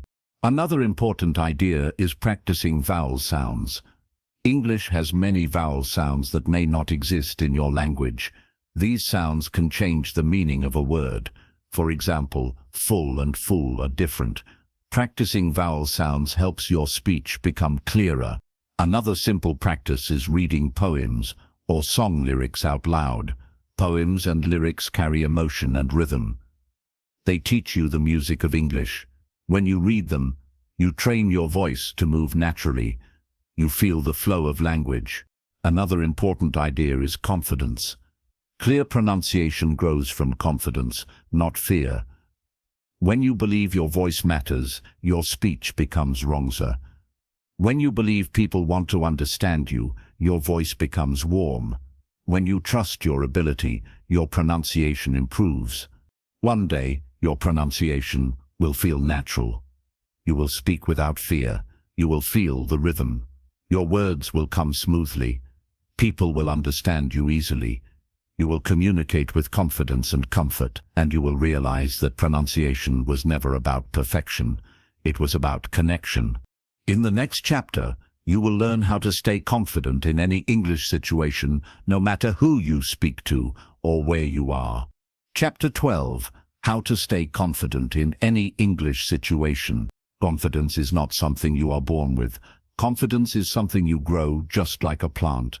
It begins small, sometimes so small that you do not notice it. But every time you speak, every time you try, every time you face a moment of fear and still open your mouth, that small seed grows a little more. Many people think confidence comes after they become fluent. They think they must speak perfect English before they feel confident. But confidence does not come after fluency. Confidence creates fluency. When you believe in yourself, your language opens. Your voice becomes stronger. Your mind becomes calmer. Your words come more freely. This is why confidence matters so much in English communication. Every learner faces moments where confidence breaks. Maybe you forget a word. Maybe someone speaks too fast. Maybe you misunderstand something. Maybe you feel embarrassed. These moments happen to everyone. Even native speakers sometimes feel nervous. Even they forget words. Even they misunderstand. Confidence is not the absence of difficulty. Confidence is staying calm inside difficulty. Confidence is trusting that you can continue. Let us begin with the truth that confidence grows from preparation. When you prepare, your mind relaxes. It feels safe. It trusts your ability. Preparation does not mean memorizing long lists or practicing perfect sentences. Preparation means familiarizing yourself with situations you might face. If you prepare simple things to say at work, at school, or with friends, you feel ready. And when you feel ready, you feel confident. A prepared mind is a calm mind. Another important part of confidence is understanding that speaking English is not a performance. Many learners treat every conversation like a test. They try to perform. They try to impress. They want to avoid mistakes at all costs. But this pressure makes them tense. Tension blocks your flow. Confidence grows when you stop performing and start connecting. Conversations are not shows. They are human exchanges. When you treat speaking like a normal moment, not a performance, your fear becomes smaller. Confidence also comes from understanding that mistakes are not failures. Mistakes are signs of learning. Every time you make a mistake, your brain grows stronger. You learn faster. You become more aware. When you accept mistakes as part of the journey, confidence rises inside you. You stop judging yourself. You stop fearing every word. You allow yourself to speak freely, which is the heart of communication. Another powerful source of confidence is small wins. Many learners want big progress quickly. They want to speak like a native speaker in 1 year. They want to speak without thinking. They want to understand everything immediately. When they fail to raise these big goals fast, they feel discouraged. But real growth happens through small wins. When you celebrate simple improvements, you build your confidence step by step. Maybe today you understood one joke. Maybe today you ordered food confidently. Maybe today you had a short conversation without freezing. These tiny wins matter. They build your confidence like bricks forming a strong wall. Confidence also comes from self-compassion. This means being kind to yourself. Many learners speak to themselves with harsh words. They say, "I'm bad at English," "I sound stupid," or "I will never improve." These words hurt your confidence. They make your mind afraid. But when you speak kindly to yourself, you feel supported. You feel brave. You feel safe to try again. Confidence grows when you treat yourself like a friend, not an enemy. Another helpful idea is staying present. Confidence disappears when your mind jumps into the future. You start thinking, what if I forget something? Or what if they laugh at me? Or what if I can't answer? These thoughts create fear. But these things have not happened yet. They exist only in your imagination. When you stay present, you focus on the moment. You focus on the sentence you are saying right now. Not the next one. Not the one after. Just this one. The present moment is safe. Confidence lives in the present. Confidence also grows when you slow down. Many learners think speaking fast makes them sound fluent. But speed does not create confidence. Speed creates pressure. When you slow down, your breath becomes steady. Your mind becomes clear. Your words become strong. Slowing down is not a sign of weakness. It is a sign of control. Confident speakers speak calmly. You can also grow confidence by remembering that people want to communicate with you. They want to understand you. They are not waiting to judge you. They are not counting your mistakes. They are listening because they want to connect. Most people appreciate your effort. Most people admire someone who tries. When you realize this, your fear softens. Confidence grows in its place. Another way to stay confident is learning how to recover from mistakes quickly. When you make a mistake, do not freeze. Do not panic. Simply repeat the correct word or use a different word. Continue speaking. When you handle mistakes calmly, your confidence becomes stronger. You prove to yourself that mistakes cannot stop you. Confidence also grows from courage. Courage does not mean you feel no fear. Courage means you feel fear and speak anyway.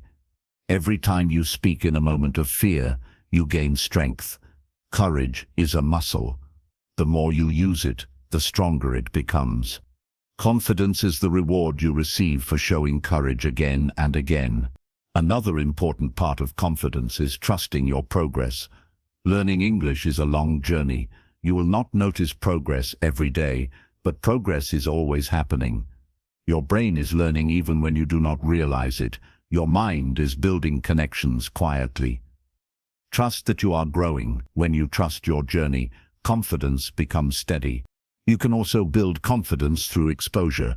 The more you face English, the less scary it becomes. Speak to more people. Listen to more conversations. Watch more English content. Write more messages. The more English becomes a normal part of your life, the more natural your confidence becomes. Exposure removes fear. Another powerful method is using simple English. Simple English is clear. Simple English is strong.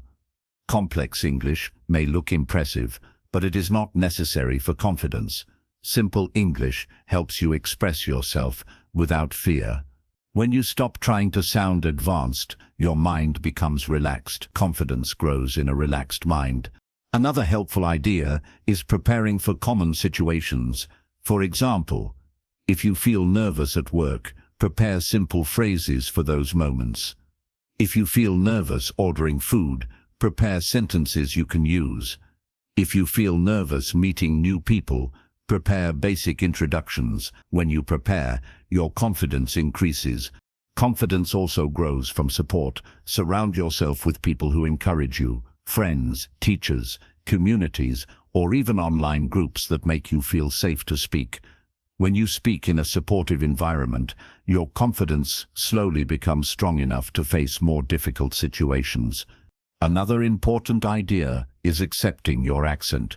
Your accent is not a problem. Your accent is a story. It shows where you come from. It shows your identity. You do not need to hide it. You only need to speak clearly. A clear accent is beautiful. Confidence grows when you stop feeling ashamed of how you sound. You can also build confidence by practicing small conversations every day. A short talk with a friend, a comment online, a greeting to a stranger. These small conversations add up. They make you feel comfortable. They make you feel capable. Confidence grows through use, not theory. Another helpful idea is to see yourself as a communicator, not a learner. When you see yourself as a learner, you feel small. You feel weak. You feel like someone who is not ready yet. But when you see yourself as a communicator, your mindset becomes stronger. You realize that your goal is not to pass a test. Your goal is to connect with people. Communicators are confident because they focus on connection, not perfection. Confidence also grows from gratitude. When you feel grateful for your progress, you feel motivated. When you feel motivated, you speak more. When you speak more, your confidence grows. Gratitude gives you energy.